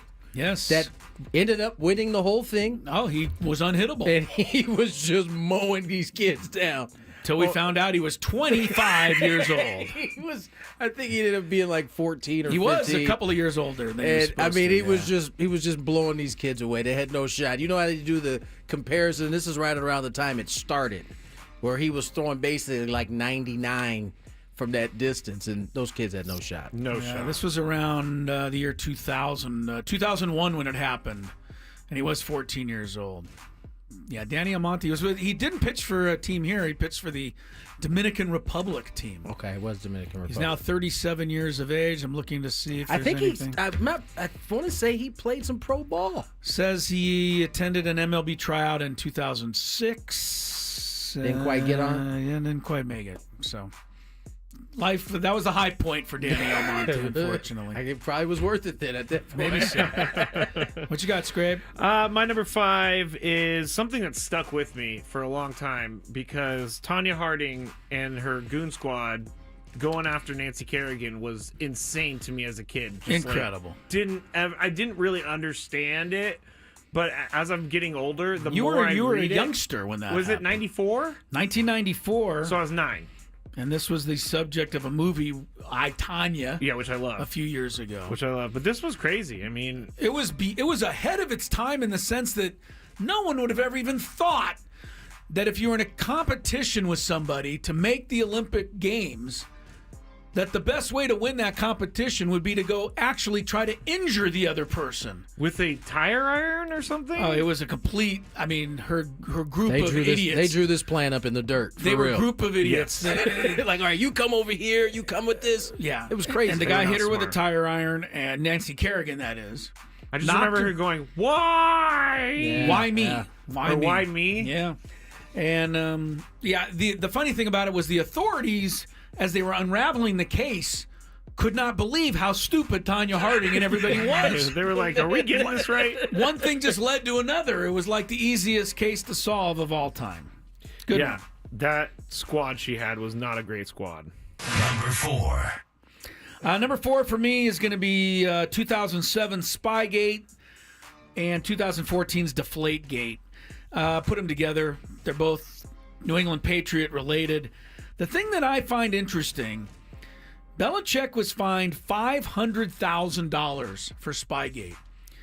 The Patriots were then fined $1 million for Deflategate. They only gave him 2 times the fine. That's ridiculous. But here's the thing. Here we are 10 years later, and the Patriots live in our hearts as not in our hearts, but in our minds, as one of the greatest franchises of all time, even though they were absolutely caught cheating twice, at least twice along the way. You would think that would take away from their legacy. I honestly believe the reason why it's not is because they went back to the Super Bowl so many times after that it just kind of washed away. Because I remember in the thick of that, they couldn't live that down. It was brought up. Yeah. And Patriot fans used to be so upset when you used to bring it up. Yeah, now you don't even think about it very often. And the Deflategate thing, Tom Brady's a smart guy, but the day he did it, they won the game 45-7. They hardly needed it. Right. Tom. We'll get to it because it's on my list. Oh, it's on your list? It's on my list because it's one of the stupidest scandals. I think he had to go to court. Yeah, he did have to go to court. Well, to try to get rid of the suspension, I believe he ended up going to court. It was crazy. It was crazy. Number 4 for me. What you got, Tom? Where? There's a bunch of different places I can go. Yeah, there's a lot of places to go here. How about baseball steroid era? Well, it's only the whole, that was that ended up living out over a long period of time. Maybe. Yeah, but was it first kind of spotted? Was it with McGuire? Should he take credit for it, or the blame for it? I think it was it Bond? Who gets the blame? I think that's when it started. Was around, I'd say, 95-ish. Could you even remotely trace some of it back to Ben Johnson cheating in the Olympics and getting caught in 1988, or you'll hear Lance a little Armstrong? bit more from that one too. Oh, you got on. those? But I don't know where this all actually started. At some point, and I hate this is not a knock on baseball players, but at some point it seemed like they got smart or hip to the game that those type of enhancements were out there, because it went from a sport where most people would say, hey, you guys aren't in that great of shape. I mean, there was the occasional really good athletes, but they weren't looking like they looked in the mid 90s. And so I don't know how it got to that point, but that certainly was a huge scandal. It was a huge scandal in many ways, right? It eventually ended up bad, but it also, you can make the argument, saved baseball right after the strike. When they came back, the attendance was down. All of a sudden, you got two dudes chasing a record that hadn't been touched. 1998 was remembered as a unbelievable year. That was when baseball, everyone was into it. Officially announced it was back at that point. Yep. That 30 for 30 about I think it, I don't remember what it was called, but it was about McGuire and Sosa. It was really good. A lot of things I didn't know about that whole thing. It's great. My number 4 is the NBA referee Tim Donaghy, who it was a scandal because he was kind of fixing games, and he was fixing games. There was a Netflix documentary that actually Tony and we were talking about in the break yesterday, and I don't remember what it's called, but he goes through everything, and it was really interesting how intricate their plans were and how easy it is to really affect the game by being a referee. And it wasn't just winners and losers. It was a point spread. Maybe it would be an 11-point spread, and he could help the team win by only 7. And there was more people involved in this, but he's the guy who really everybody he took the fall for everyone. With. So maybe those rest of the people should thank him. True. Oh, I gotta hit this. Number 3 was the 1972 USA Soviet Union Olympic basketball final. I was 10 years old. There's something. This is the first time that yeah, right. This is the first time that I realized that the world wasn't fair. Like, you know what I mean? The U.S. won the game. There was 3 seconds left. The Russians threw the ball the length of the court. Went out of bounds. Oh, yeah. They called the game over. Then they did it again. Said it's not over. We changed our mind. Not over. Then they threw the ball again, and it went out of bounds, and the game was over. And then they said, no, the game's not over we're again. We're going to do it again. Third time. Oh, my goodness. They kept resetting the clock. They came up with a reason why. Oh, wait a minute. The game wasn't ready yet. On the 3rd or 4th time, they threw it in. The guy caught it and laid it in the basket. And Russia was given the win. 51-50. That is over 50 years. 51-50. I know. That's a high school game right there. Right. 50 years ago now, the USA players included Doug Collins was on that team, among others. None of them ever took their silver medals. They're still lying in a drawer somewhere. Oh. That's when I realized life's not fair. Why did they want to cheat for the Russians? You know, America wasn't necessarily everybody's favorite. Right? And the U.S. had never lost an Olympic final. How does that legitimately happen? That's a great question. That's why it's been a scandal, controversy forever. It was crazy. Watching the replay of it, yeah, you won't couldn't believe understand it. You're like, they just get to keep trying this until they get it right. Yeah. This is crazy. And the U.S. kept running on the court and celebrating, and then they had to clear the court and do it again. They did. That's crazy. It's crazy. Look it up, Scrab. You'll never heard that. You'll enjoy. You'll kind of get a kick out of it. Tony, we got to move a little quick. Yes, we do. Number 3, run over. Michael Vick. His dog fighting scandal obviously led to a year-plus jail time. He was a franchise quarterback for the Atlanta Falcons and really set that organization back when he had to go to prison. Yep. He did not do it on purpose, but he angered a whole country and then some. For sure he did. My number 3, I have to go with it. It's Shohei and Ippei. I'm not. Ippei. It's just Ippei. I'm not going with Shohei didn't do anything. And I know he pretended to be Shohei. When I'm saying it, I'm not saying that Shohei was gambling. I do think that he knew something. You can't just make friends up know. dude. Friends know when friends have an issue. Ippei was not his friend. I thought they were best friends. I don't think they were friends. But that's what they said. They were best friends, and I don't know that I ever heard Shohei say they were best friends. All right. Well, anyway, it was the quickest resolution to a gambling and sports case I've ever seen. When you hear Ippei up there trying to be Shohei, it's pretty clear why it became so easy of a case for him. Well, yeah, Shohei gets to go on and be the clean, good baseball player, and Ippei's got to go to prison. Don't pretend to be Shohei. My number 2. Chris is like, move on. No, I'm trying to make it. I don't want to make the segment. Try to get the time. That's all, You're yeah, right. it's all You're about right. that. You're right. Number 2 for me is don't take my shirt off. The idiocy of the Astros to think they could get away with it in this day and age when you can hear the trash cans. The only reason that I'm not bothered by this as much as I should be is that the Dodgers in the World Series were the ultimate victims of it, so too bad for them. But the Astros trash cans cheating scandal that was when pretty bad, we realized we had real detectives on Twitter. Oh yeah, that's where John Boy made his whole money off of right there. He was the one kind of figured it out. Just nerding out, listening to games and trash cans, and he put it together too. Wait a second. There's a trash can banging every and that guy single just time. hit a home run. What is going on? No. And then the funny thing is, the more you watch, the more it just became more obvious every time. Right? Like, how did we miss it? All right, number 2 on my list. This one lasted. It seemed like forever, but Tiger Woods. Oh yeah. And the 12 mistresses. Man, 12? Yeah, well, that's the number they all that settled was on. It's the number they 12 mistresses of 206 people to drop the case. I mean, it started with a car accident outside the house. Oh yeah. That was the crazy thing. Is it started with him backing out of his driveway into a tree.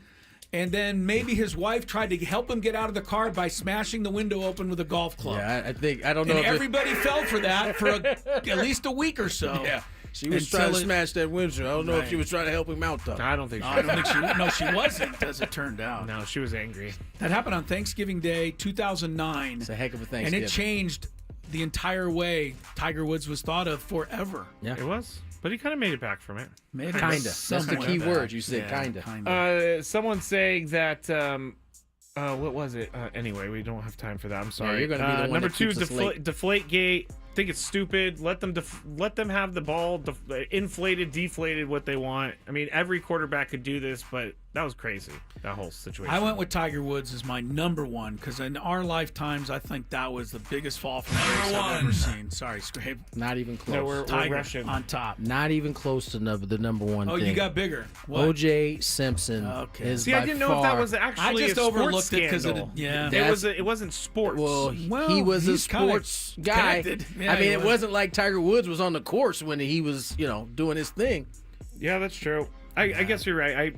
That would be my number 1, That's but the my number biggest 1 is actually Bountygate when Greg Williams of the Saints that's another good and one. Sean Payton when they said to kill Frank Gore's head, and there was someone who recorded this whole thing in the locker room, and Greg Williams got banned from the NFL for a couple years, and Sean Payton got off pretty Well, lightly. he got suspended for a year, I think. and then Yeah. they made a cute Netflix movie about him coaching a Pop Warner team. So a lot of lesson he learned.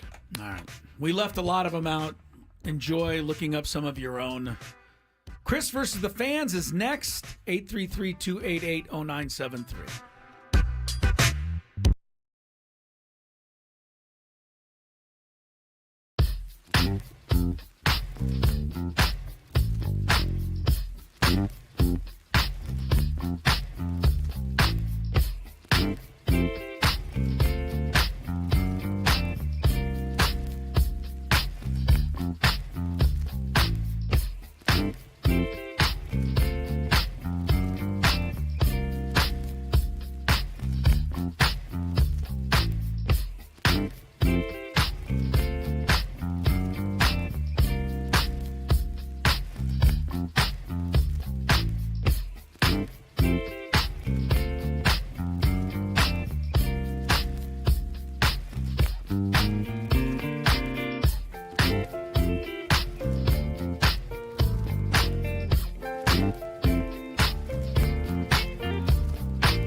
Friday. Chris Ello, Tony Gwynn Jr., Matt Scraby, Gwynn and Chris, 97.3 The Fan.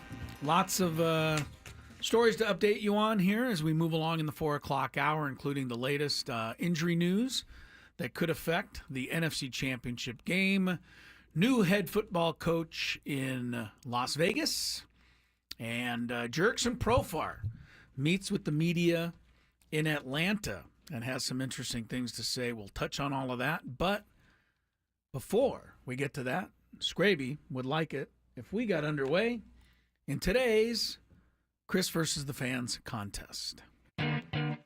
If you had one shot, one opportunity to take down the human almanac himself, howdy do. Now is your time. Listen to me, this guy is dangerous. Now is your opportunity to win a prize. Well, I hope you know what you're in for. Chris versus the Fans starts now on 97.3 The Fan. All right, I'm having a little bit of trouble with the phone lines, guys. So if you drop, I am not dropping people out there. I know I'm probably getting blamed for it as we speak, but I am not doing that. It's kind of like we were talking at our referee meeting last night, basketball meeting, that when a game gets out of control, it's always the official's fault. You didn't call enough fouls, you didn't keep control of it, that kind of thing. Same thing for you. When the phones break and people drop off the line, it's got to be your fault. That's 100%. Just the way it goes. So, yeah, okay. Learn to live with it, pal. Rules, pal. You have to make it through 3 questions. Each question will get more difficult. If you get the question right, you move on. If you get it wrong and Chris gets it right, you're eliminated. But if Chris gets it wrong, then you move on to the next question or you win. If you are a first-time player, let us know before you get into it, and you will get that question for free today. You will be qualified for a chance to win if you beat Crease, our grand prize, a trip to Las Vegas to see Scorpions. It's back, everybody. I don't know if everybody's happy about that. August 14th, plus a 2-night stay at Planet Hollywood and a $100 gas card. Scorpions return with their 60 years of the Scorpions Las Vegas residency show live August 14th through the 23rd at PH Live at Planet Hollywood Resort and Casino. Tickets on sale now. Ticketmaster.com. All right. Before we start today, yes. I need to do something to prepare. Okay. Oh my God. That wasn't a very good one. You got me twice off guard there. I wasn't ready for that. Tony's one at all. eyes go why? What is happening? Let's get our first Play contestant. the sounder of what I was trying to do in case people are just tuned in and didn't get that. Yes, it is. It was in response to Scraby's reggae music earlier today. Now I can't find it. Oh, now you can't find it? Oh, here it is. Yeah, that was not a good rendition that time. I did better before. Give me a first contestant, please. All right, let's go to. I'm ready, guys. Yeah, I'm ready. It's almost 4:20. Dustin. What's up, Dustin? Happy Friday to you. What's going on, guys? Chris is on PEDs, I guess. That's right. Performance enhancers. Here we go. First question. What fast food restaurant is known for its secret menu? In-N-Out. Hey, that's what a hamburger is all about. All right, it's well, really hardly secret anymore. It's not. Right? If you don't know it, you're in the minority. I mean, there are people that don't know it, Chris, so it's still a secret to someone. To some, yeah. Question number 2.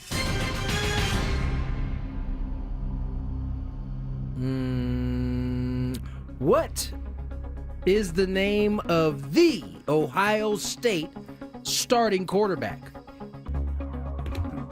Oh, no. God. I have no idea. To be Okay, that's honest. okay. Don't know. That's okay. Stay right he there. buzzed you. Stay right there, because Chris still can get No, I this gave wrong. him my player of the game the other day, so I think his name is Will Howard. Oh my gosh, I'm sorry. I was hoping he forgot. I Me know. too. I probably would have but we did our good, bad, and ugly, remember? And he was my good after the championship game. Otherwise, he's kind of a non-name for sure. All right. Well, that's annoying. Here we go. Question That's number 3. annoying. Oh, no. Scraby's that always question rooting number 3. for me out there. I appreciate the support, Scrabe. Let's go to, and I don't think this is Mike's barbecue. Mike. Hi, Mike. Hello, Mike. Hey, guys. We're good. Here we go. First question. Did we lose you? Can you hear us? Yeah, he's kind He's of got us. fading a little bit there. Okay, you're kind of We're in just and out. talking the same time he's talking. It's all good. Oh, well, we should stop that. Question number 1. Which Torrey Pines golf course is traditionally the hardest course? 50-50. That would be the South. South side He knows it. Nice. is the correct side. On to question number 2. What college did Amon-Ra St. Brown attend? Amon-Ra St. Brown went to USC. Wow. He's on it. USC. We Mike got a is ready. player. Mike is ready today. Question number 3. Good job, Mike. Newly signed head coach Ben Johnson played college quarterback for what college? That would be San Diego Mesa College. I was about to say, if you pulled this one off. San Diego Mesa College. Stay there, Mike. I was down to 2. It was either San Diego Mesa College or no. I didn't even know he played quarterback. I thought you so knew this one too. I was just about to give up. I have a 90-1 opportunity to pick a team. Sounds like Iowa State. I could see him being an Iowa State guy. Ben Johnson, the Iowa State quarterback. Incorrect. Incorrect. It's a win for you, Mike. Nice job, work, Mike. The Well done. answer, Stay there. he's a Tar Heel. Yeah. Was he? Was he North now? Carolina. All Yeah. right. He was pretty good, I guess. Probably would have got to that in the top 20 guesses, maybe. Maybe. Yeah, that's out of left field. I guess Iowa I should have State, read though. the bio of him the other day. Iowa State, though, that's a good guess. He Well, does seem like an Iowa State Brock guy. Purdy. He could be a kind of is the- Vanderbilt quarterback too, Ben Johnson. Right, then you'd never heard of him. He went to Vandy. Went to Vandy. Vandy. All right, very good. Mike, stay on the line there. And you're rolling. We got our I mentioned some of the stories, so we can get into a couple of them here before the break. Pete Carroll is the guy who is the new head coach of the Raiders. Just That's tuned me in. chewing gum like he does. Do you know that he just chews gum ridiculously. That's how he stays so skinny. Keeps his metabolism going. My man is the quarterback during practices. I don't know if you guys Is he? saw this. Yes. Pete Carroll is. They had film of him like literally throwing passes, like doing that RPOs. No, he can. And did you see what was the one where he was? They were interviewing one of his players for some. It wasn't necessarily sports related, but the player took off their shirt for the interview or something, and then they went over to Pete Carroll, and so he did the same thing, and he looked pretty good. It might have been say. DK. I think it might have been DK. I can't remember who it was, but Pete Carroll's like right there with him, 74 years old. So 100-yard gasser still at 74. I wasn't the biggest Pete Carroll fan for a long time, but he's won me over. I mean, anybody that's 74 and still doing what he does, I give him a thumbs up. The injury news that could be a factor Sunday, may not be. Who knows? Jalen Hurts, his left knee. Now they did show the play against the Rams where he got kind of tackled and bent back over, and that's where the awkward takedown happened in the third quarter against the Rams. He is going to wear a brace. He anticipates anywhere wearing a brace for the game against the Commanders, and we'll talk more about it because we have our picks coming up. I believe in the next segment for the AFC and NFC championship games. NFL pick'em. Did we mention we didn't mention the Jaguars head coach because we don't care, or was that yesterday? We're going to talk about him in the Big Five. All right. Liam Cohen. Yeah. For all you Jaguar fans, try to contain your enthusiasm. Actually, I know we have a Jaguar fan on the chat. Jacob, if you let us know about your thoughts on the hire of your new head coach. All right. Here's one that just came in, and we talked about this the other day. The young collector who scored the one-of-a-kind baseball card featuring Rookie of the Year Paul Skeens was offered by the Pirates 2 season tickets behind home plate for 30 years. Problem is he lives in L.A., so. Well, he was offered a meet and greet with Paul Skeens. He was offered 2 Paul Skeens jerseys signed. He got to go to a Pirates game with Livy Dunn in her suite, as if that's a draw. And then much, much more. The 11-year-old has officially... As if that's a draw. I know. Really? Oh, boy. Anyway. I mean, think about this. This is a terrible deal for the 11-year-old. Here's why. Well, A, he lives in L.A. Right. B, I mean, this dude can Even if he lived in Pittsburgh, it doesn't seem like it's that good of a deal. Right. I mean, the amount of money he could get for auctioning this bad boy off, pay for him to go to college, it'll pay for him to do a whole lot of stuff beyond that. Well, the assuming he gets to see any of the money. Well, he officially declined the offer today. That's the story. There you go. So, that made sense. The young man is thinking. He's already business Good for savvy. him. I think his parents are also probably in his ear. I'm sure the he or she, 11-year-old is not making. Dad all was those like, decisions. the Olivia Dunn thing doesn't sound too bad. Yeah, take it, son. Take it. Actually, turn it down except for that Olivia Dunn thing. Dad liked that idea. I mean, what would you even talk about with Livy Dunn? No. Chris would be it would just be awkward, right? Like you don't say there. Chris would be. Chris isn't taking. Chris would be like, so why Livy, Chris would be. What's it like to do a triple pike? A what? I don't know. You are really weird. But an 11-year-old, the suite with Livy Dunn doesn't probably speak to an 11-year-old. I don't think the suite does. I'm sure the 2 seats, whatever the dugout seats or whatever they were. 30 years of season tickets a lot. Isn't too shabby. But if you were it's still the Pirates. Any kind of a Pirate fan. KG says with the auction money, he can get his own Livy Dunn. Who said that?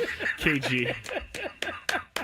Very good, KG. You're on you guys are cold-blooded. All right, traffic check. Then we're going to get into it. The AFC, NFC Championship game predictions. He's been red hot. See if he keeps it going on the picks next on Gwynn and Chris. From the 855, get it.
.417 on the clock. Tony Gwynn Jr., Chris Ello, Matt Scraby. We will get into our NFL pick'em shortly, but first, we need to get an update on the border fire. Dorothy Tran reporting for Odyssey San Diego with an update on the Border 2 fire over on Otay Mountain. Evacuation orders have just been issued for more of Del Zora. Also, those evacuation warnings remain in effect for the areas surrounding Otay Lakes. If you are evacuated and need a place to go, 2 shelters have been set up, one at the Regal Cinemas in Rancho San Diego, the other at Southwestern College, and the American Red Cross has set up an overnight shelter for evacuees at Cuyamaca College, located at 900 Rancho San Diego Parkway in El Cajon. Stay tuned for more updates as the story develops. Yeah, good luck to all those folks. My goodness. Yeah, everybody stay safe and stay vigilant. You know, follow the orders you're being given, which is vigilant, basically. Yes. Don't take any stupid chances. Yeah, for out sure. there. All right, Pick'em, NFL Pick'em Playoff Edition. Scraby has weaseled his way to the front. You can't weasel when you're you predicting weaseled. everything correct. You definitely weaseled your way to the front. Remember, he started off with a 6-point sure pick of the Chargers. Yes, he did. He missed that one. I did. But like I said, weaseled his way to the top. Since then, he's been hot. All right, let's get to it. Good for you. It's time for Tony and Chris to face off. Playing for a season-long prize of pride. I see pride. I see power. The guys make their picks, and then they stress over their picks all weekend. No! Please, no! No! No! Gwynn and Chris NFL Pick'em starts now. All right, as Tony said, Scraby is the leader right now. Through 10 playoff games, he's 8-2. Picked all 4 games correctly last weekend. He's got 24 points. Tony is certainly still very much in contention, though. 6-4, but 21 points, so that could change in a heartbeat. I am having the single worst NFL pick'em year I've ever had. I'm pretty sure I don't keep track of it every year, but 3-7 with 11 points. I have not done well. That's not like you. So, but, you know, here we go. We got the championship round. We got a 4-point game and a 2-point game. That's it. Very simply, which game do you feel strongest about, and who do you want to pick? I should go first since I'm in last, and we'll work it a way up to the leader here. My 4-point game is going to be the Bills-Chiefs game. And I think there are a couple of incredibly interesting stats in this game, and I think this will decide it. The Bills forced 32 turnovers this year. It's the most in a single season since 1993. They committed only 8. Buffalo was plus 24 in turnovers this year. They got, 3 last week to beat the Ravens. Buffalo has taken advantage of the turnover all year. Problem. Kansas City Chiefs are the first team in NFL history to go into the playoffs having not committed a single turnover in 8 games. The last time they committed a turnover was in their loss to Buffalo in Week 11. Wow. Week 11, no turnovers. It's got to change. I'll take the Bills for 4 points. Tony, what's your 4-point game? Which of the two do you feel stronger about, and who do you like? I feel stronger about the Eagles. Okay. 4-point pick there. Going to take Philly. They're taking on the very talented Commanders, but I think Jaden Daniels' run comes to an end here. You think it's midnight for Yes. Cinderella? The slipper turns back into a pumpkin. There you go. A pumpkin. Scrappy, the pressure's on you now. You're in the lead. I'm here. surprised you picked the. Well, I guess you need to make up some ground, but the Bills and Chiefs is the harder game to pick. All right. And I'll go pick Eagles the other for one. 4 You're points. going to take the Eagles Yeah. also. Yeah. All right.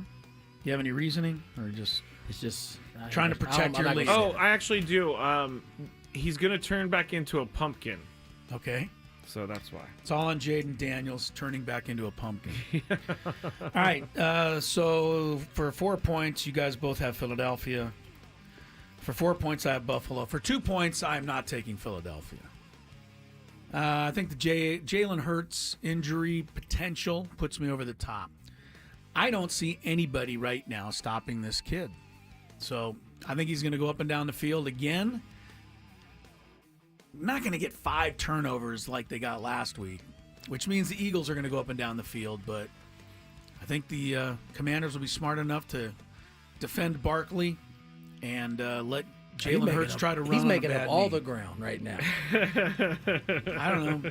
You're right. I'm 3-7. Yeah, I mean, what the it hell do I makes have sense. to lose at this point? You could be 9-7 if you get those 2 right. Yeah. But I will say this: both picks are with my heart. I don't really want to see the Chiefs win a 3rd in a row, and I really, too late have fallen in love with Jaden Daniels because I didn't pick him either the first 2 weeks. And those are heart picks. That's right. Okay.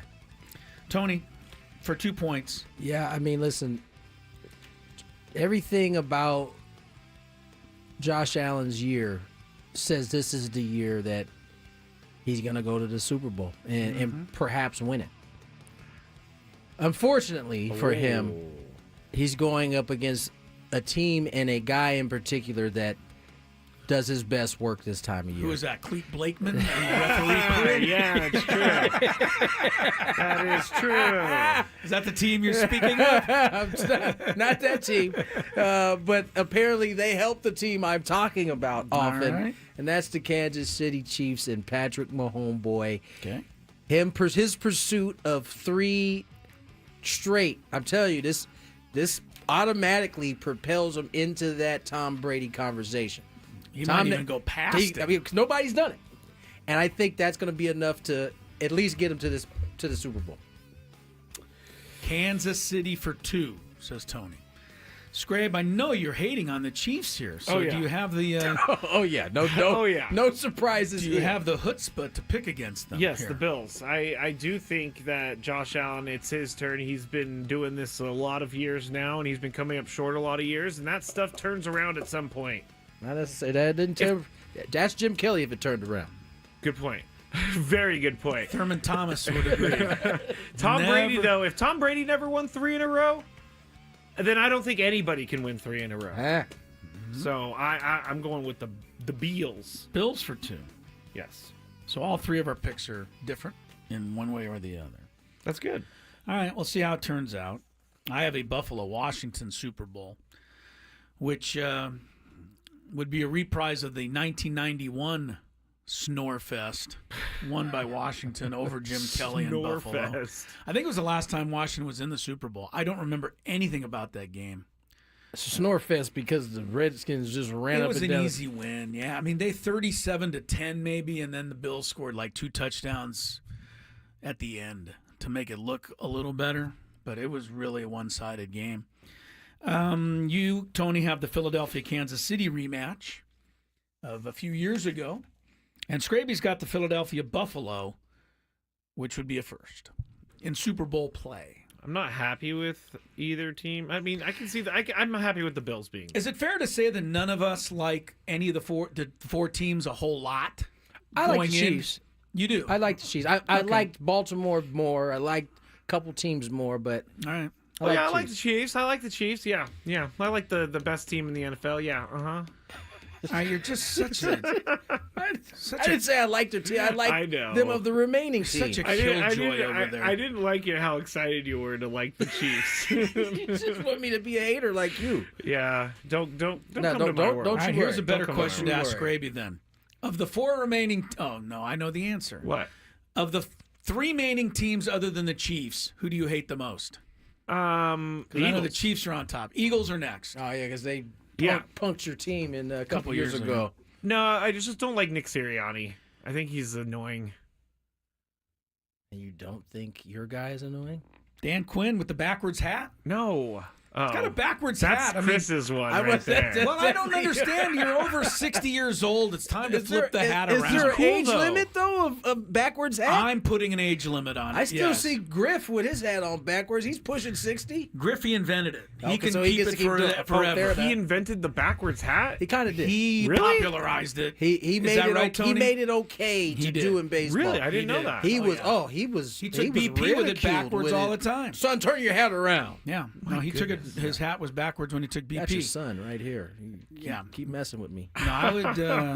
I give Griffey a pass, but not Dan Quinn. Dan Quinn doesn't. Come on, you're a white dorky 60-year-old. The hat thing is not helping you look cool. It's just not working. That's his business attire. He's ready. He's locked in. Yeah. What if he has like he's self-conscious about his hairline? That's why he wants to wear a hat. He just wants him to turn his hat forward. You know, there's so many more important things in this life to worry about. Wear the Tom Landry, fedora of days gone by. That would be hilarious if he wore a fedora. That would be cool. I think it was on Wednesday in the first round or one of the practice rounds at Torrey, Jason Day wore a full sweatsuit, and people were angry. Oh, I know those angry. The uppity golf folks were like who cares what he's wearing on the golf course? He wore sweatpants. How dare you? I know, it's so stupid. That's why people don't like golf. It's the hoity-toityness of it. Hoity-toity. Like, I have to wear pants and a collared shirt or else I am disrespecting the game. All right, hold that thought. We're gonna get to something more important in the next segment. It's Scraby's Big Five on Gwynn and Chris. Ben and Wood.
Chris, will you please stop that? How many times? How many times, Chris? I'm getting hungry for some Mediterranean cuisine now. It's funny that you just read that, or you just played that, because I was telling you guys in the break, there's an article in The Athletic, and it's part of the title is "In the NHL, post-game boozing is out. Edible cannabis and video games are in." Well, it's safer, or I mean, You won't keeping get- you them certainly playing won't get- video games. Yeah, you is certainly safer. you certainly won't get kicked out of the hotel room with Yeah. with edibles. So you should be good to go there. No. So happy for those guys. If you like Mediterranean cuisine like we all do here, Spiro's Mediterranean Cuisine, Coronado, La Jolla, for takeout orders, catering information, spiroscuisine.com. Crisello, Tony Gwynn Jr., Mr. Scraby, 4:35 is the time. If you just tuned in, Jerks and Profar met with the Atlanta media during via Zoom today, mentioned that perhaps one of the things on his mind was the fact that the Padres ownership situation seems to be in flux. Didn't say that's why he chose the Braves, but did say that that had something to do with his decision. Bleacher Report doesn't care, though. They have named the Padres, with their current power rankings, the 5th best team in baseball. Take that. So take that, everybody who has given up on the I Friars. Quite honestly don't understand how, because they don't have a left fielder and they don't have 2 starting pitchers. But Yeah, the defense is going to suffer until they get those positions filled. it goes for sure. It goes Dodgers, Mets, Yankees, Phillies, Padres, Orioles, Diamondbacks, Braves, Guardians, Mariners. I think it's important to remember that most of the teams that did something this year Needed to do something. Fair and fair the thought. only ones that drastically improved their team from last year this year is the Dodgers. Which is insane to think about. It is. But the point is, there ain't that many teams that made a ton of moves. Mets look a little better. Were they one of the teams ahead? No, they were below. They're 6th. They're below us. No, you said the Mets. I was thinking In the Twins. rankings. Yeah, Mets are actually number 2. Yeah, so they're Mets number moved 2. ahead. Yeah, so Dodgers, Mets are now 1-2. Got it.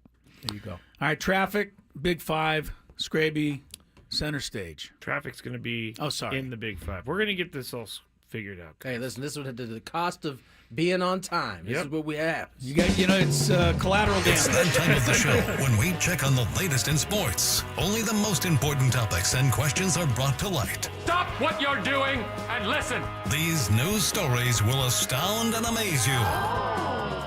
The one, the only. Oh my God, who the hell cares? The Big Five starts now on 97.3 The Fan. All right.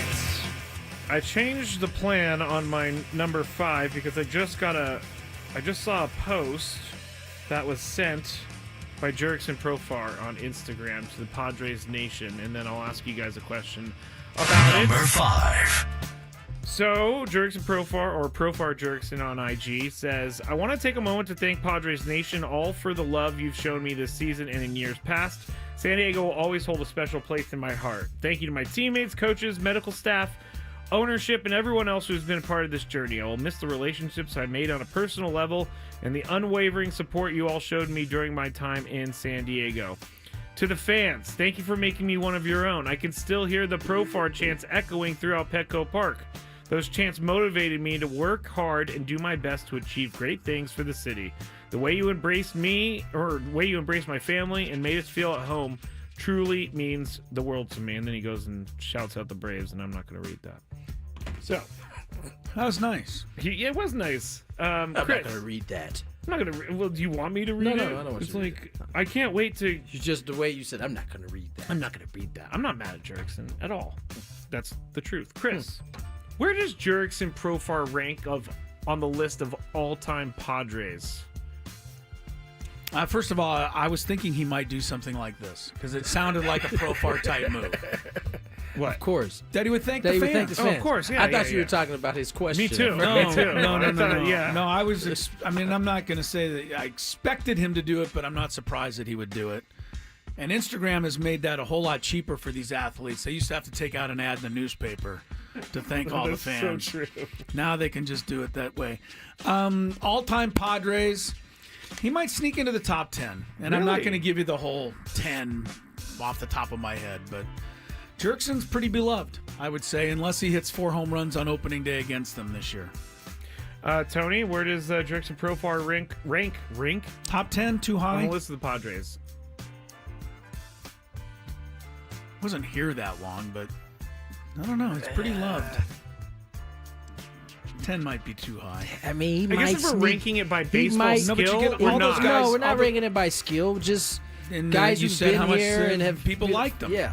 But the 98 guys and the 84 guys before that. There's a lot on there. Yeah, there's a lot of those guys. I would say he could maybe sneak in at 10. Highest. Yeah. Just above Eric Hosmer? That's not nice. I mean, Hosmer's doing a great job on his podcast. You would actually like to have him on the show, I know, but I you know. won't do it because you badmouth him endlessly. I don't badmouth him. Yeah, you know, endlessly. all the crap you talk about Chris and him bad-mouthing people, that's yours. Oz is yours. No, it's not. I was the one who was defending him when I probably shouldn't have and made myself look stupid. Maybe. I don't quite remember it that way, but maybe it was. And you know what? We're still paying him, so... Sit here. So that's the yeah. Scraby I know. Yeah, we're There still paying he him is. for the extra year for him to do his podcast, There Chris. he The is. Padres are sponsoring his podcast. He's earning every penny. All right. For let's the go to podcast next one. listeners. Yes, podcast listeners love it. And he does give great stories and insight. All right, traffic, then the rest of the Big Five. From the 855 Get Ross Traffic Center, protecting San Diego after accidents or injury, here's Kelly Danick. I was just telling friends the other day, it's been a while since I've reported a ladder in lanes, so I guess we're due for one. Southbound 5 before Old Town. This ladder appears to be in the 2 left lanes, so take it extra carefully there, South 5 before Old Town. Also traveling on northbound 5 just before the 163. We have reports of a stalled car over the right shoulder. I'm Kelly Danick with Gwynn and Chris, San Diego's #1 sports station, 97.3 The Fan. Number 4. All right. So people on the chat are thinking you guys are maybe a little bit too high. We got a That's what I said. I thought he could be too high. not but- even on the list, which is a great. That's know why about I that. was trying to finagle him onto the number Yeah. 10 spot. Like it was. Right, Tony said at the highest. It's a stretch. Yeah. Someone's saying maybe number 20. I don't know. But not on the list is not right. I mean, he's a pretty beloved player. Yeah, not here. on the top 10 list. I can see that. He's on two of the best teams we've ever had. True. That's a good point, Chris. Number 4. I already played that. The Jacksonville Jaguars have hired their next head coach amidst some strange circumstances. The Jaguars actually offered Liam Cohen the job. He was the offensive coordinator for the Buccaneers. Cohen turned it down. Reports that he didn't like the GM Trent Baalke. Then the Jaguars fired Trent Baalke. Then they went back to Liam Cohen. And Liam Cohen was like, yes, I want to do this now. I will be your head coach. Because he actually went back to the Bucs and said, I'll be your OC again. Hadn't signed his name on the line yet. He was due to be the highest paid offensive coordinator in the game, too. Well deserved, since he designed all those interceptions for Baker. I know, I was going to say. And touchdowns. Like, why is this guy the most sought-after offensive coordinator in the league? I mean... Anyway, Tony, how weird is this situation, being hired after turning it down? And it depends on what perspective you're looking at. If you are from our perspective, looking in, I don't know that it's that weird. Anytime you get a deal like the highest paid offensive coordinator in the league and you don't sign it, antennas are probably coming up. And listen, if you're what's my man's name? Liam Cohen. My man. If you're Liam Cohen, you played your cards perfect. Yeah. You basically you said no. I don't really want to work with the GM you're going to bring back. You put the ball back in the Jaguars' hands, and they said, you know what? We'd rather have you. So you, my friend, you have to go. Mr. Baalke, out the door you go. That's wild. I don't think it's that wild. Baalke was already under heat because of the roster he's put together. But they had already announced he's coming back. Yeah, but everybody was kind of like, why are you bringing him back? That is true. And so now they are able to kind of go back and redo it, and they get the coach they want. Now, hopefully, for Jacksonville's sake, Mr. Liam comes out and is the guy. He does everything he's supposed to. Yeah. Otherwise, this is just another bad decision by the Jaguars. The Trent Baalke, he was the 49ers GM for a little bit, and he's not well liked where he goes for some reason. I don't know if he's just hard to work with or what. But Chris, how weird of a situation is this? Well, it doesn't happen often, so I think weird is fair. But I can see how this happened, and I think the bottom line is Tampa Bay. As soon as he came back and you said you wanted him as your offensive coordinator, go send a limo, pick him up, get him in the office, and get him to sign the paper. Don't leave him a couple of nights to sort it out. A guy like Liam Cohen should be jumping for a head coaching I'm just job. saying, though, if that's how it works out and you really want somebody, don't leave it to chance. Yeah, They did. They obviously left them enough time to go back to the Jaguars after their situation changed. That's a mistake. And they're paying for it. I was like, what is he talking about? Well, it's their mistake. They're paying for it, and they're blaming him and trying to make him look like, he was wishy-washy and not a man of his word. I think they were not a team of their word. They weren't prepared. Yeah. You guys are... You seem like you want us to be mad at Liam. I think that Liam Cohen is like the biggest no-name coach of this hiring offseason. Doesn't matter. First of all, he turned Baker Mayfield into a 40-touchdown quarterback. Did you think that was possible? It's very easy when you have Mike Evans. He had Mike Evans the year before. How many touchdowns did he have? He didn't have 40. Chris is like, I don't want to talk about it. No, I don't mind. I'm over it. Look, I think anybody out there in their line of work, if they had two companies pursuing them at the same time, no doubt. All of us in here would be. You don't even have to play them against each other. You go to one, you say I like it, but if they let you out the door, that gives you the opportunity to maybe choose the other one. Yep. All right. Number 3. And now that I've said all this, by the way, he's going to be the next Bill Belichick. Reggie Bush is the newest retired NFL player to express an interest in entering the coaching ranks and expressed a desire to work at his alma mater one day. He told Arash Markazi of the Sporting Tribune, quote, I would love to come back and be the head coach of USC at some point and help lead USC to a national championship. Lately, man, I've just been really having this urge inside of me to get out and coach because it's in me, and it's been something I've been thinking about a lot and actually talking to people about, end quote. Chris, is being an NFL player enough prerequisite to become a head coach with no coaching experience? Sometimes. I don't know. I mean, how much did Reggie Bush pay attention to the... Here's one of the things. I would say that he'd be a little more unlikely than some because he was such an amazing talent. I don't know that he had to learn as many X's and O's as the next guy. The reason I bring this up is because catchers are always great managers, especially backup catchers. They learn all this stuff in that position. Star players don't really have to pay attention to that. They just go bop 45 home runs. I don't know. Reggie could be the guy, though. Maybe he learned a lot under... Who was the coach? Jim Arnaiz? Carroll? No, Jim Arnaiz at Helix.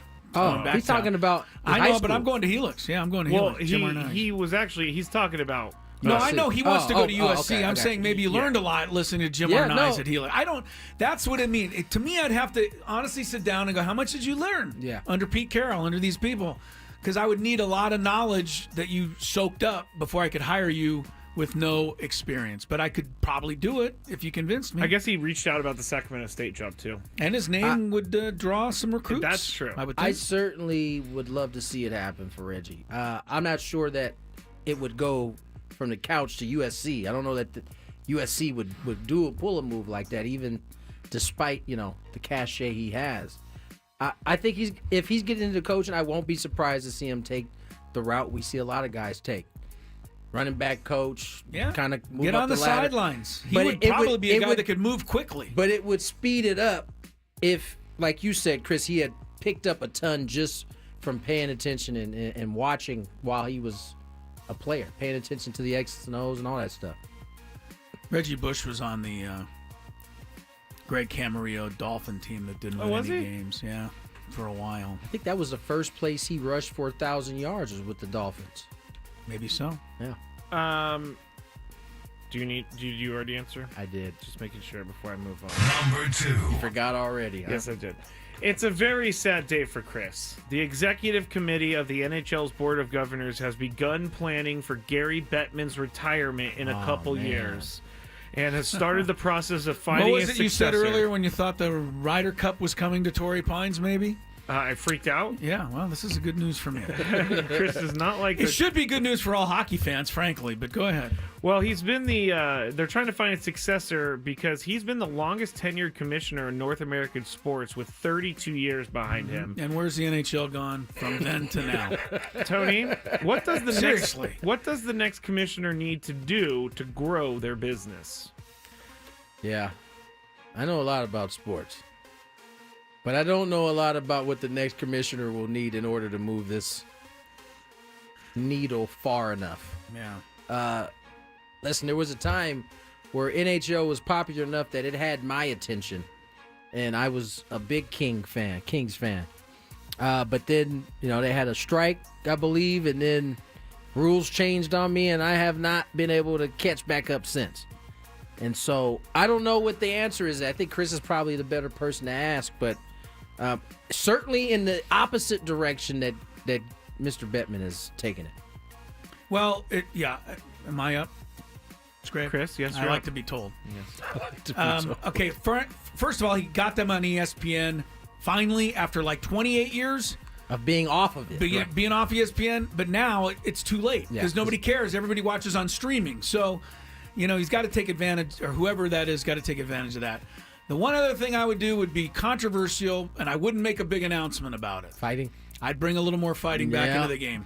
You're right. I wouldn't come out and say, "Hey, we want more fighting." But you certainly wouldn't be cracking down on it. Yeah, wouldn't crack. They got to get that. That was the one. I hate to say it. Some people didn't like it, but I never saw a Gulls fan who sat down during a fight, and it was the one thing that sport had that no other sport had. If you got frustrated with somebody, you could take out your emotions on them. It pretty much guaranteed highlights being played on SportsCenter when that was because these guys are great athletes. They do amazing things.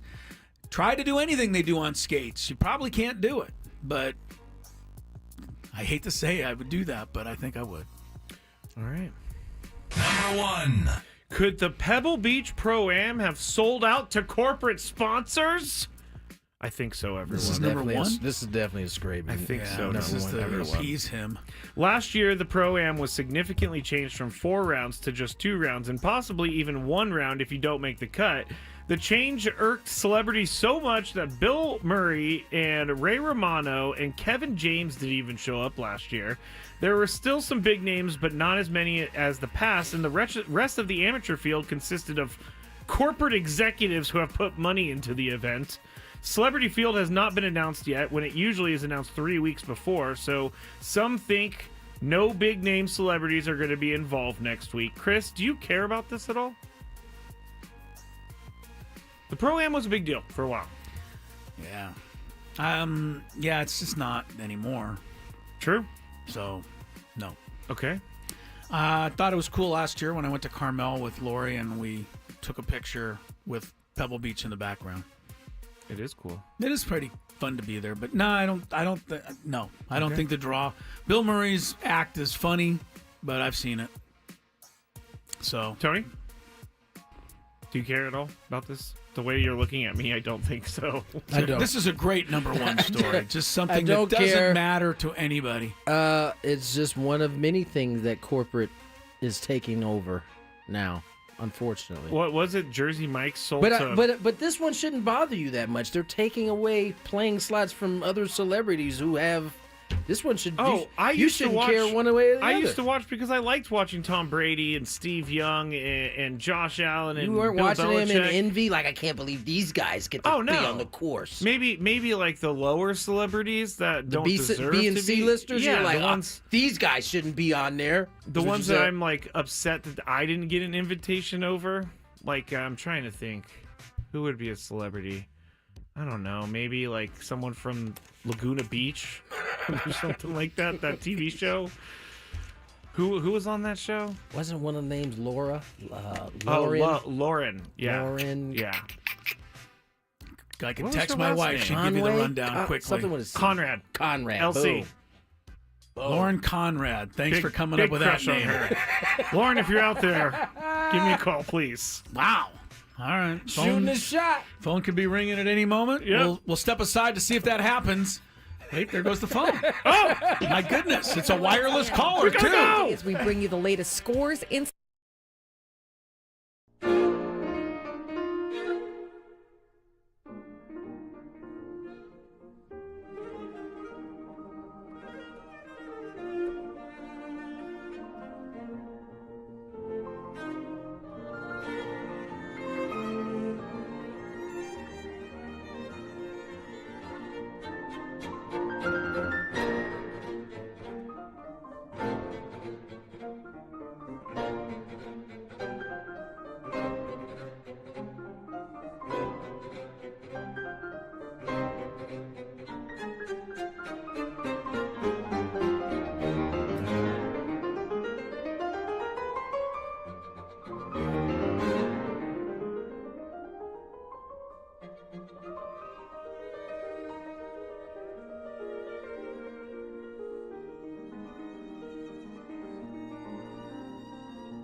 Sorry, Tony. I just had to. More importantly, false alarm. What?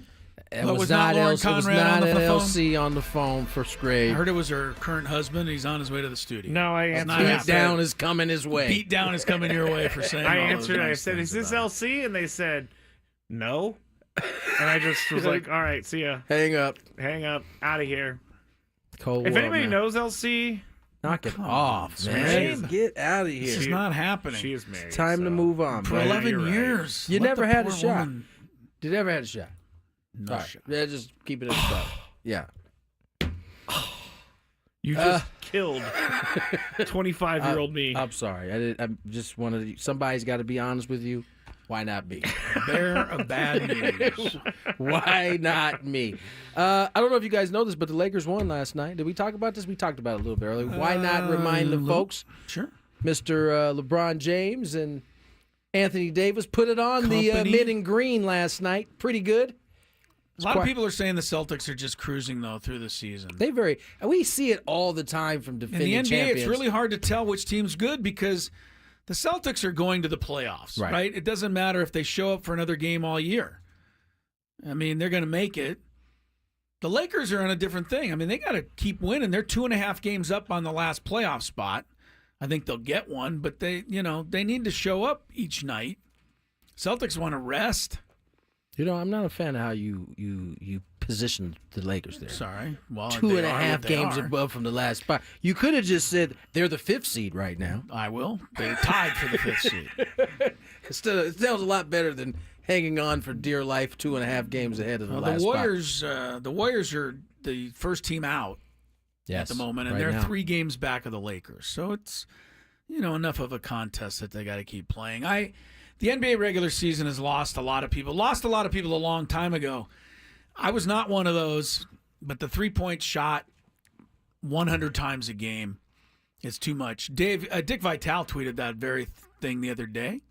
I think Shout a out lot to of people Dick have. finally getting back from his. He's back healthy. Then he had to not have a cancer setback. He had something else keep him from getting back on the air. So hopefully he will be returning soon. But I think the NBA is wise, and Adam Silver, did at least address it to some reporters today. They need to think of something here, and it's a really tough one because I don't know how you tell teams to try not to score. I mean, this is a is 3-point basket, and these guys make them, Tony, like they're layups. Yeah, they're incredible. These guys, a lot all of of them. a lot of good shooters, and when it's going in, it looks like good basketball. But the games when it's not going in, Clank, it is clank, clank, really clank, really clank. hard to watch. It's tough. So we'll see. I think the NBA is they're not at a crossroads or anything, but it's gonna be interesting. Talking about crossroads, what do you think college football thinks of the fact that the ratings were down over 20% for the national championship game at the end of this first-year playoff, right? That was supposed to breathe new life into the whole thing. Why weren't people watching the last game? I mean, Ohio State and Notre Dame are blue blood programs. Yeah, I think the answer is there was too much time in between games. But I had listen, somebody tell me that. They said, the whole tournament seemed like a good idea, but I lost interest as it went along. Well, I mean, I think the problem took forever.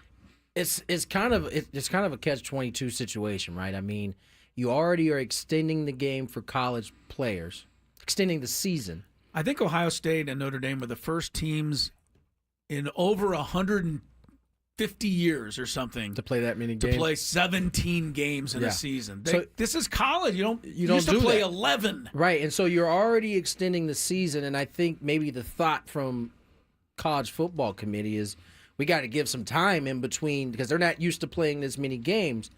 The business side of that, though, is that people, people might lose interest, and as you see the 20% drop off in terms of. I looked it up, Tony. It was 12%. So I want to be more accurate. It was still a pretty. That's still significant. Yeah. What about it being on a holiday? Because I was out and about and I came back and I joined it in progress because it started at 4. You forgot. Yeah. I don't know that there's a good answer though, because it's smack dab in the middle of the NFL season. So you certainly don't want to be competing. No, you got to play NFL. it on Monday. You can't play it during the NFL playoffs. I don't know that there's a good answer for. I tried to watch all the games. I enjoyed most of it. Yeah, me too. I would like to think, though, that the reason for the drop-off at the very end is that people hate the college football landscape.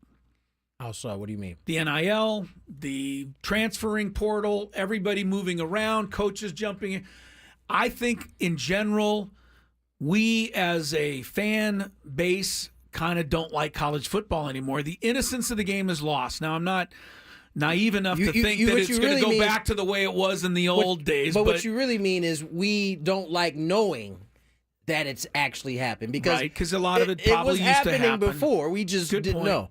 Yeah, but now the fact that we know college kids are making $4 million and transferring every single season and holding coaches and universities hostage, I think that has been a turnoff for a lot of people. I think the NFL, I think the college needs to do a better job of educating us on the outside, because the reality is, as you just finished saying that all college players are getting $4 million. I truly believe that is the thought of everybody. Yes. But the reality is, there are very few. Yes, I wish you know all of them. You probably can count all of them on your hand. Yes, I wish I was right. I wish the Aztec women's basketball players were all making $4 million. I'd ask for a loan. Right. I'd be on my way. The reality is, very few are making millions, but that is the perception. The perception is out there. That is the perception. And so maybe if that is indeed the case, that is the reason why people aren't watching, they got to do a better job of educating. You can't allow the continued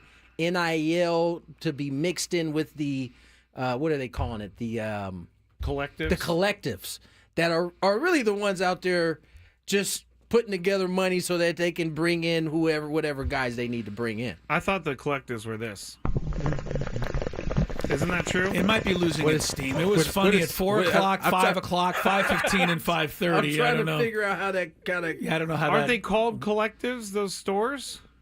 I don't know. I thought they were. You've stores? overused. I don't know. You've overused a funny joke. Well, I have to make the show fun somehow. Here's something that I think is always kind of an interesting argument. Kid by the name of Nick Kachikian, something. It doesn't matter too much. Nice young guy. Kachikian. Goes to Mesrobian High School in Pico Rivera. LA Man, there are area. some names in this. You never heard of Pico Rivera? No, you're saying Mesrobian High School. They were taking on Pasadena's Waverly High. What sport is Thursday night in basketball. Okay. Mesrobian with a 119-25 victory in a game that Kachikian set the new California State single game scoring record. Scored 102 points. Shot 48 of 60 from the field. Only had 6 3-pointers and 4 free throws. Is this good? Should we celebrate it? I remember when Lisa Leslie put up a hundo in one half. Yeah. The other team went home. Said, we're done. They went home. And there were people who agreed with them. Thought that was a little absurd to even allow that to happen.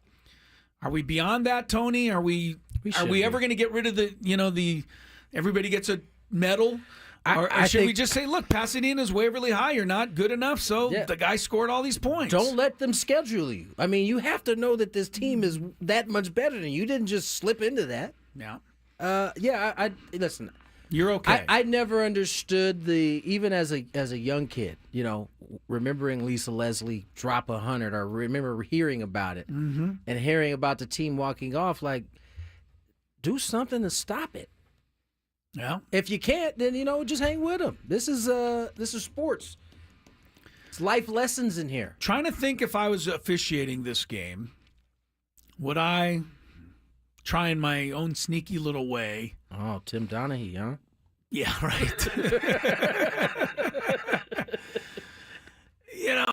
I don't know that I might not go to the coach at some point and say, do you think that they should be just leaving? And part of it said, no, they shouldn't be leaving. And they didn't. Obviously, Pasadena's Waverly High finished the game. They got their, they took their beating.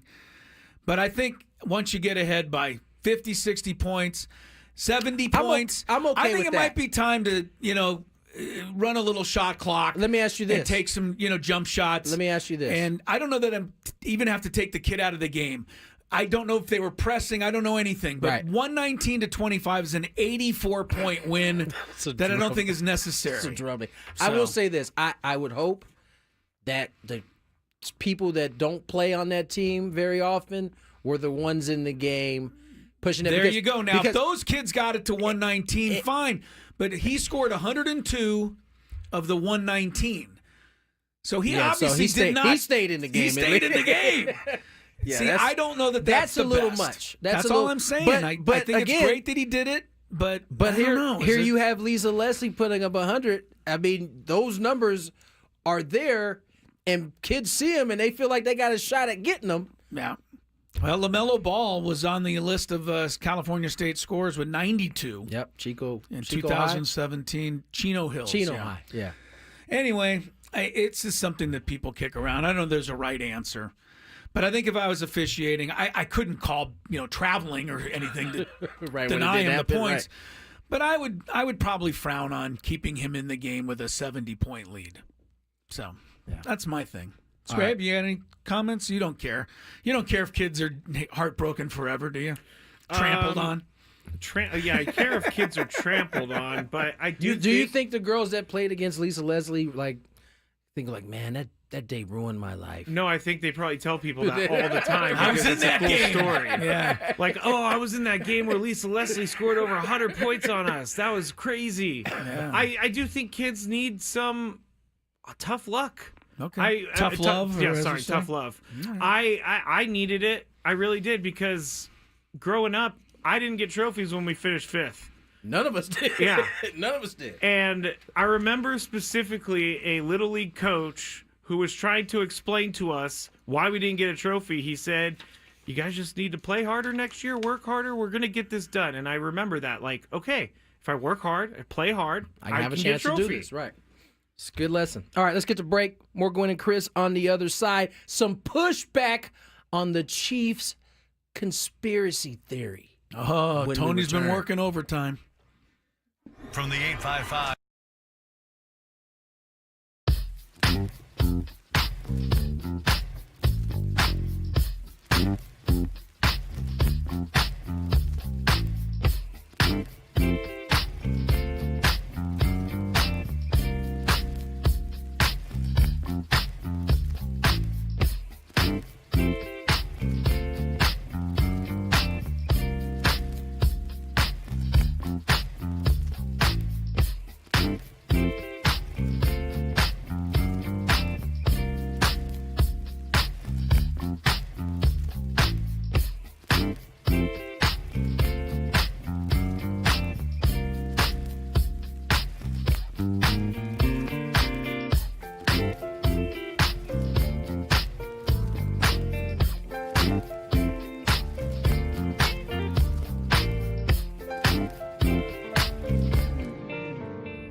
I don't know. Should I give this headline any credence at all? What's the headline? Sports Not. Uh-oh. SPORTSNAUT. It's an aggregator website. Are they bad news, Scrape? Should I not even mention it? I just want to read the headline. That's all I want. Let's hear it. Let's hear it. I'm not going to give it credence yet, but here's their headline. MLB owners reportedly eye a 2026 lockout over Dodgers spending spree. Ooh. It ain't going to be a lockout. I can tell you that. Oh, I should say, if it happens, it'll be an extended joint. Yeah. Like, I don't know how long. Missing games. If the idea, it depends on what the goal is, right? If the goal is to acquire salary cap, yes, that's going to be, everybody's dug in on that. If it's about deferrals and or TV revenue, I still think that's the interesting thing about that is they would be locking the players out because of their own infighting.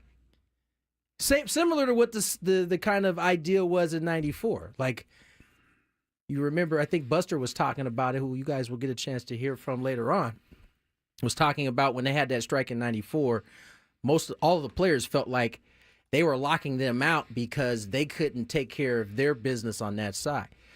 This would be similar because you're really having to get the Dodgers, the Yankees, who else has their own Mets? Red Sox. You know what's interesting to me about this story? They'd all have to relinquish the rights to their own TV deals. Yeah. Which is a cash cow.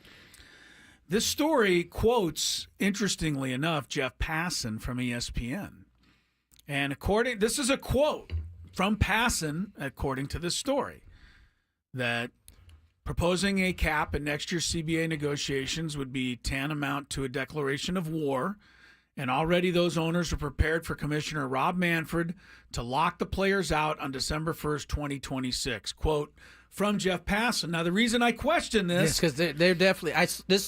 By the way, Jeff Passan was a story in its own, completely different. Okay. But go ahead. The reason I question this is because this is according to Sports Not. If this was really true and Jeff Passan was saying all this, why was it on ESPN anywhere? Exactly. Well, that's who he works for. Here's how those websites work: is they scour the internet for news, and then they AI write these articles, and they take what they need to write it. So Jeff Passan probably did write it at some point. He did write it, but it wasn't. He's posing it as basically a non-starter in his article. They're posing it as the owners are getting prepared in 2026. These are what these websites do. It's this and Sports Cada. There's a couple of them that come That's up. why I asked you. There's the other interesting thing about the whole situation, right? Is remember Rob Manfred has said this will be his last term. Is that the legacy he wants to leave behind? Him going into locking a team out and then being like, I'm out. Peace. This is Rob. I'm locking out the players. And I'm retiring. Mic drop. I'm out. I hope Rob it's up to somebody else to fix this while I go pour into a bottle of Johnny Walker. I hope Rob can kind of figure it out by then. Like Johnny Walker. He probably would go Johnny Walker. It's good stuff. I mean, the reality is it's good stuff, Scrappy says. There's some big questions that will have to be answered in 26 for sure. Oh, the Cubs also own their network. Cubs, that's the other one. But they're seemingly broke.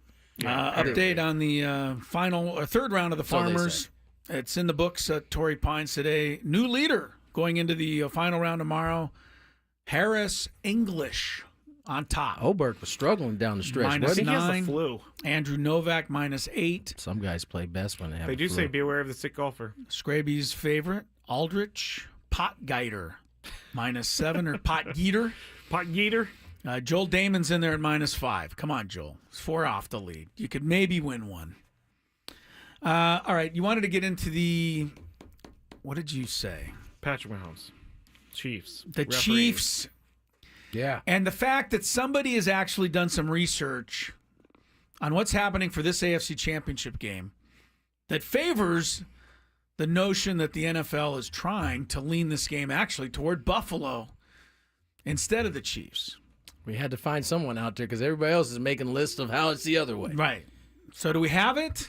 Yes. This is from Lock and Cash Sports. Let's hear what this guy has to say. Lock and Cash How Sports, did you baby. come across this, Tony? I don't know, but he backs it up with a lot of numbers, so let's hear it. Just did something really sneaky for the AFC Championship game, and they're hoping that nobody notices. They've obviously heard all of the chatter about how the league and the referees love Mahomes. They love the Chiefs. They get every call. So they went ahead and assigned Clete Blakeman as the head official for this game. Now, his crew is going to be a mix of other referees, but we know plenty about these guys, so we can clearly see what the intention is here. Let me explain. The Chiefs are just 5-6 straight up with Blakeman as the referee. Now, remember, over the last several years, this team has not done much losing. So to me, it's a little bit odd that they chose one of the only referees that they have a below 500 record with. On top of this, he's in the minority of referees that don't play to the home team. 54% of his penalties get called against the home team, which is unusual. And home teams in his game this season went 5-11 straight up. Now, on the other side, the Bills are 6-2 straight up when Blakeman is a referee. And another key thing to watch out for here, unnecessary roughness and roughing the passer. Blakeman's crew is in the top 3 for both of these penalties. But here's the thing. I know you're probably thinking, yeah, Mahomes always gets those, right? He always gets those calls, those soft roughing the passer calls. But in reality, Josh Allen is a much bigger beneficiary of these than Patrick Mahomes. In fact, over the last 5 years, out of 172 combined roughing the passer and unnecessary roughness calls on the Bills and the Chiefs, 59% of those went to Buffalo, just 41 to Kansas City. So I think this assignment is clearly looking to let these two teams play. They want as few flags as possible, but especially on the KC side, they want to eliminate this narrative of the referees loving the Chiefs. But will it be enough for the Bills to get their first playoff win? All right. Well, look, I agree with them that they want to eliminate the narrative. They have to want to eliminate the narrative. For sure. And Whether Clete Bateman can cheat enough to help the Bills win, we'll have to find out. I don't know. I don't know. It would be, it would be something, though, if the NFL is actually paying that close attention to and where they looked at they're Clete like, Blakeman's you know what, record, Clete, you're our last chance to You're save the last this right hope there. we have because the Chiefs don't win when you rest. See, those numbers were from the regular season. The numbers that we went over yesterday, Chris, are from the playoffs, and that's when everything changes. Much more bigger sample size for regular season. But the regular season isn't as important as the playoffs. And so I think there's something to Clete Blakeman's visiting teams going 11-5. That's a big That number. tells me that he's not afraid to throw the flag against the home team. Right. That does give me a little bit of an inkling there. I'm just saying, because some refs are really scared to call stuff against the home team. He's obviously not. Clearly not. He's looking over his shoulders. He's walking to his car after the game. All right. AFC Championship game. Never mind Josh Allen and Patrick Mahomes. It's all about Clete Blakeman. Oh, Clete. I wonder if his full name is Cletus. Well, you can find out. Look him up. I'm sure there's a little bio somewhere. As What's we his go last name? Blakeman. We go to break. We got our interview of the week, and it was a dandy to finish things up next. Hey, it's Ben and Wood.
Cletus W. Blakeman, born June 23rd, 1964.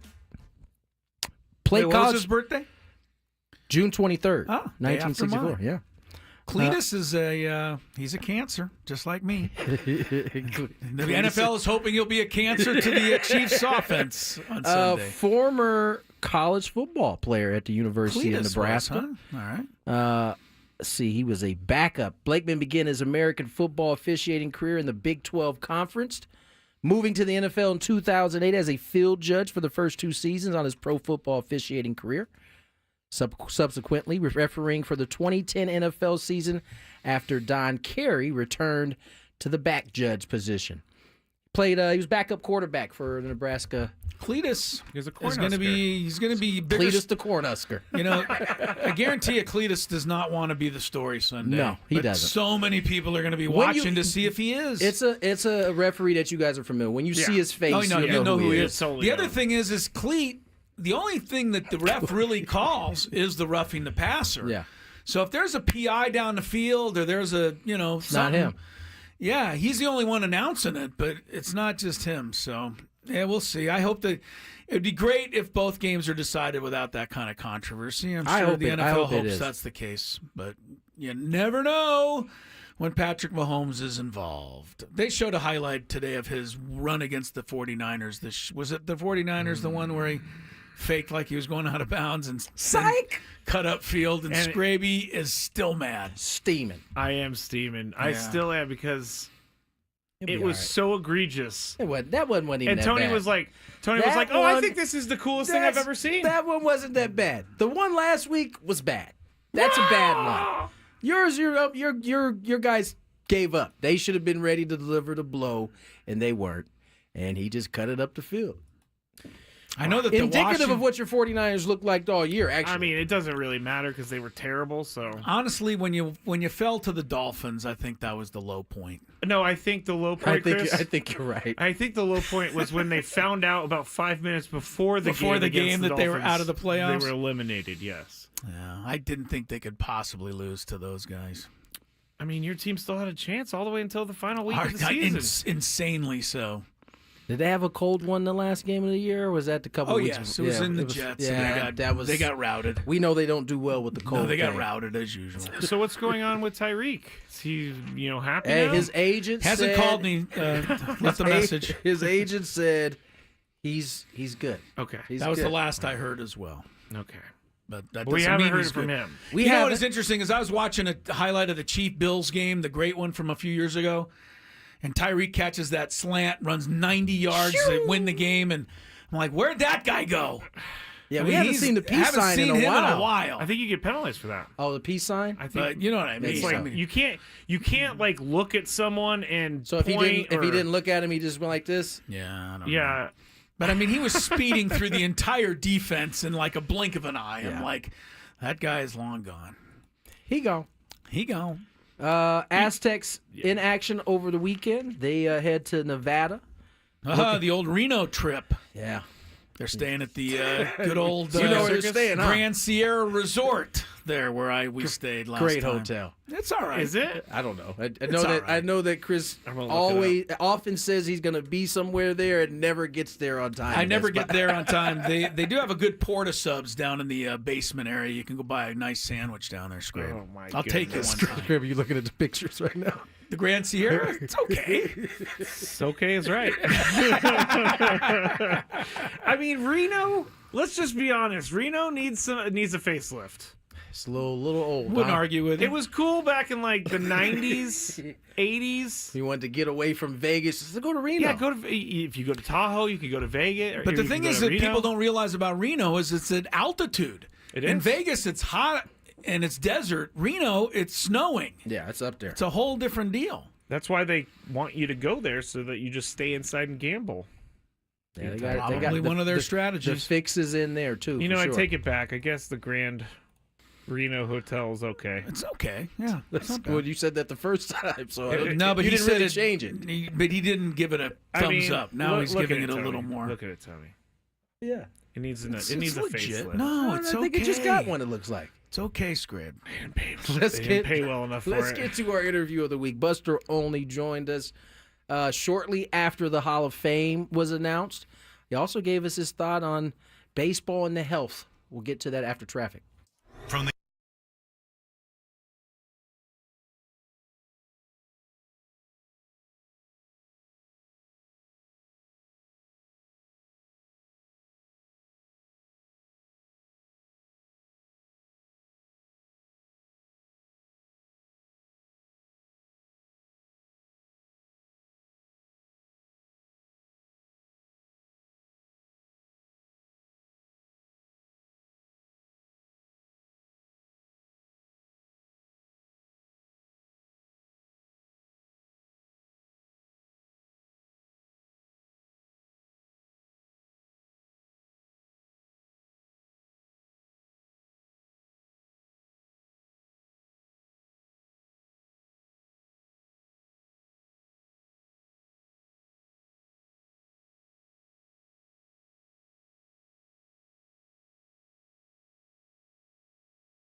Salary cap to happen, which you and I both know it would take a few years for that to actually take place, or this whole television thing coming up here with Major League Baseball trying to centralize all of it.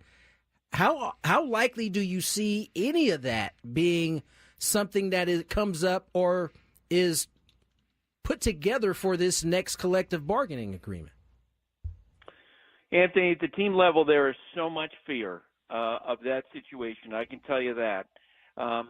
Back when I was covering your dad with the Padres back in 94, 95, that's when they had the players' strike.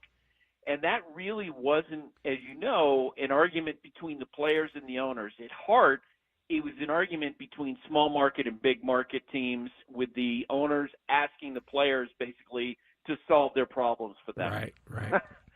And those are the conditions that you're starting to see put in place, like a bad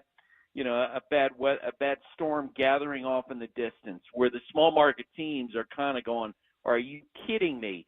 I had an executive last weekend talking about the Dodgers after they get Sasaki, and then they get Tanner Scott, and this executive didn't know they're going to get Kirby Yates too. Right. And he said, we're at a point now where it's just pure gluttony by the Dodgers, where it just feels like, from his perspective, like, come on, this is absolutely nuts. And this particular executive also said to me, he thinks that the deferred money issue is a big deal, and that the commissioner's office needs to get a hold of it. But man, to actually have that happen, it would require some kind of a labor stoppage, a massive shutdown of the sport for a long time. I just don't think that's going to happen. Yeah, we all hope that's not going to happen. The other thing that we've been discussing, Buster, about the Dodgers and what they're doing and what they're spending and the luxury tax and everything that they're willing to absorb is that, are teams like the Rockies really upset about it because their owners just pocketing money that the Dodgers have to give them because they have the luxury tax. That's what's really wrong with baseball, is that there's owners out there who really just want to pocket money, and, in the Rockies' case, they get pretty good attendance, so why try to win? But that's what stinks.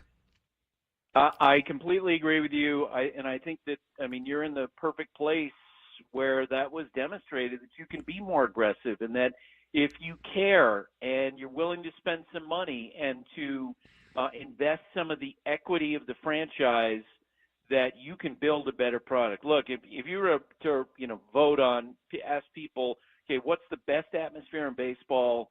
Top 10, San Diego would be number one. The idea that would have happened, 20, 25 years ago, it was just unthinkable. But Peter Seidler decided he wanted to build a product that fans would get excited about, and guess what happened? He built it, and they came to the ballpark, and they got fired up about it. I think that sort of thing, could happen in Pittsburgh. It could happen in Baltimore, in a lot of other places. Maybe they can't spend necessarily at the level that the Dodgers do, but are you kidding me? The Orioles have this incredible group of talent that they built by tanking, for 4 or 5 years, and now they're in a position where this is the time to try to win, and they still have payrolls, at $60, $100 million.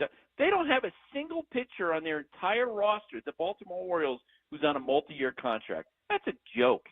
So you do wish that there were more owners like Peter Seidler who actually cared about fans, tried to build a good product and try to win.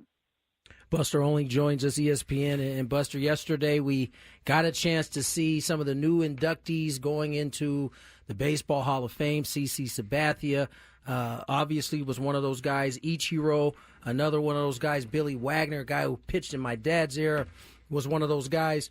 What were your thoughts? Obviously, I think all three of these guys are deserving. I think Andrew Jones is deserving. He ends up a little bit short.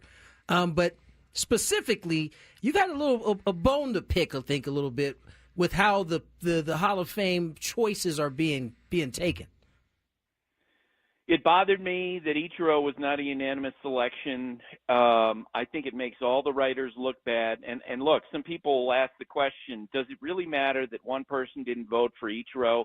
And my answer would be, ask Mariano Rivera, who's the only unanimous selection ever at the Hall of Fame, if it matters. Every time he's introduced at an event now, what's the first thing they say? How do they bring him into the room? Right. He's a unanimous selection. It absolutely matters. Guys like Eric Hosmer tweeting out afterward, have a great day to everyone except for this guy who didn't vote for Ichiro. To me, the baseball writers should be aggressive in dealing with this. They've asked the Hall of Fame twice for transparency in the voting so that, when the votes are announced and there's one idiot who doesn't cast a ballot for Ichiro, or 3 who didn't vote for Ken Griffey Jr., or 1 that didn't vote for Derek Jeter, the folks who make those choices, you know what? Defend your choice. Yeah. Get your name out in public. What I don't like is when these situations happen, the fans will say, well, the writers are idiots. They always get it wrong. And everyone is sort of cast under the same shadow when I know, folks like Tim Kirchin really care. Kevin Acee really cares. Peter Gammons, Jason Stark, they really care. And if there's one idiot who wants to draw attention to himself by not voting for Ichiro, then stand out and explain why you didn't do it. And I wish the baseball writers would tell the Hall of Fame that their participation in this voting is contingent on the Hall of Fame making the votes public. The idea that you have an association of journalists that doesn't insist upon full transparency, I don't understand. And they should have done it many years ago, Buster, because we could have found out the 2.4% of the people that didn't vote for Tony Gwynn. And then we could have rooted... How about 29 people? 29 people didn't vote for Ricky Henderson. Yeah. The whole point of baseball is to score the most runs. The guy who scored more runs than any didn't get named on 29 ballots.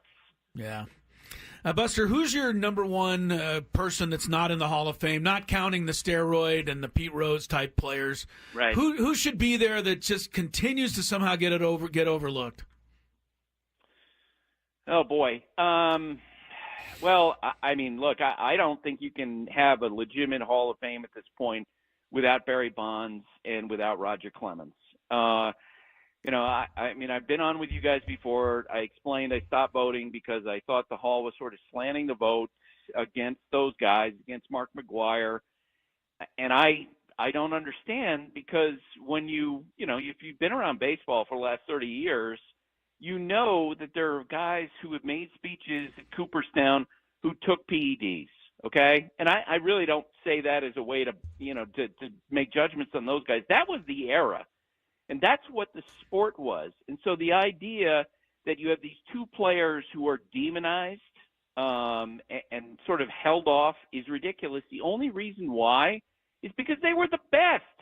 And they got the most scrutiny among dozens and dozens and dozens of players, hundreds of players. And if you include the minor leagues, thousands of players in pro baseball who were doing the same thing over 20 or 25 years. And I can't stand the idea that we have selective justice in this thing. So I really think it would help the credibility of the Hall of Fame if we get away from trying to look at it as being the house of the holy and just simply, as a baseball museum, put the best players in the Hall of Fame.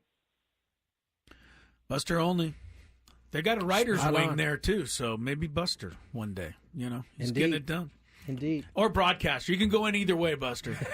Got a lot of choices. No, definitely not as a broadcaster, okay? Hey, thanks so much for everything, as always. Thank Good you, catching Buster. up with you. Talk to you soon. Thanks, guys. Always fun to talk. He was bringing it. Yeah. He's always bringing it, though. Yeah. He was good. Always fun catching up with Mr. Olney, former Padre beat writer. Wonder what his real first name is. How long did he do that? I would say 2-3 years. I mean, I met him when he worked at the UT doing the Padres. So it was in the 80s, I'm going to say, off the top of my head. Late 80s? Late 80s, Late maybe. 80s? Yeah. Oh, he's Robert Stanberry. Buster Olney the third. Robert Stanberry. He's a third, huh? I guess so. Wonder where he came up with the whole...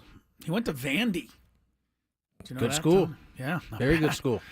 Not bad. Got to be kind of smart to get to that school. He grew up on a dairy farm in Vermont. According to his page. Yeah. Made his way all the way out to sunny SD. That's pretty interesting. I love hearing the backstories of people. He was in San Diego between 1990 and 97. Oh, so he's there for 70 years. No, between in that time Oh, frame. oh, I in don't that have the frame. exact I got you. years, but Got you. it's during that time frame. So, All right, well, Scraby Chronicles. What you got today? What you got, Scrabe? We're going to get depressed with Scraby on the Jerks and Profar news. Strap in. Get depressed with Scraby.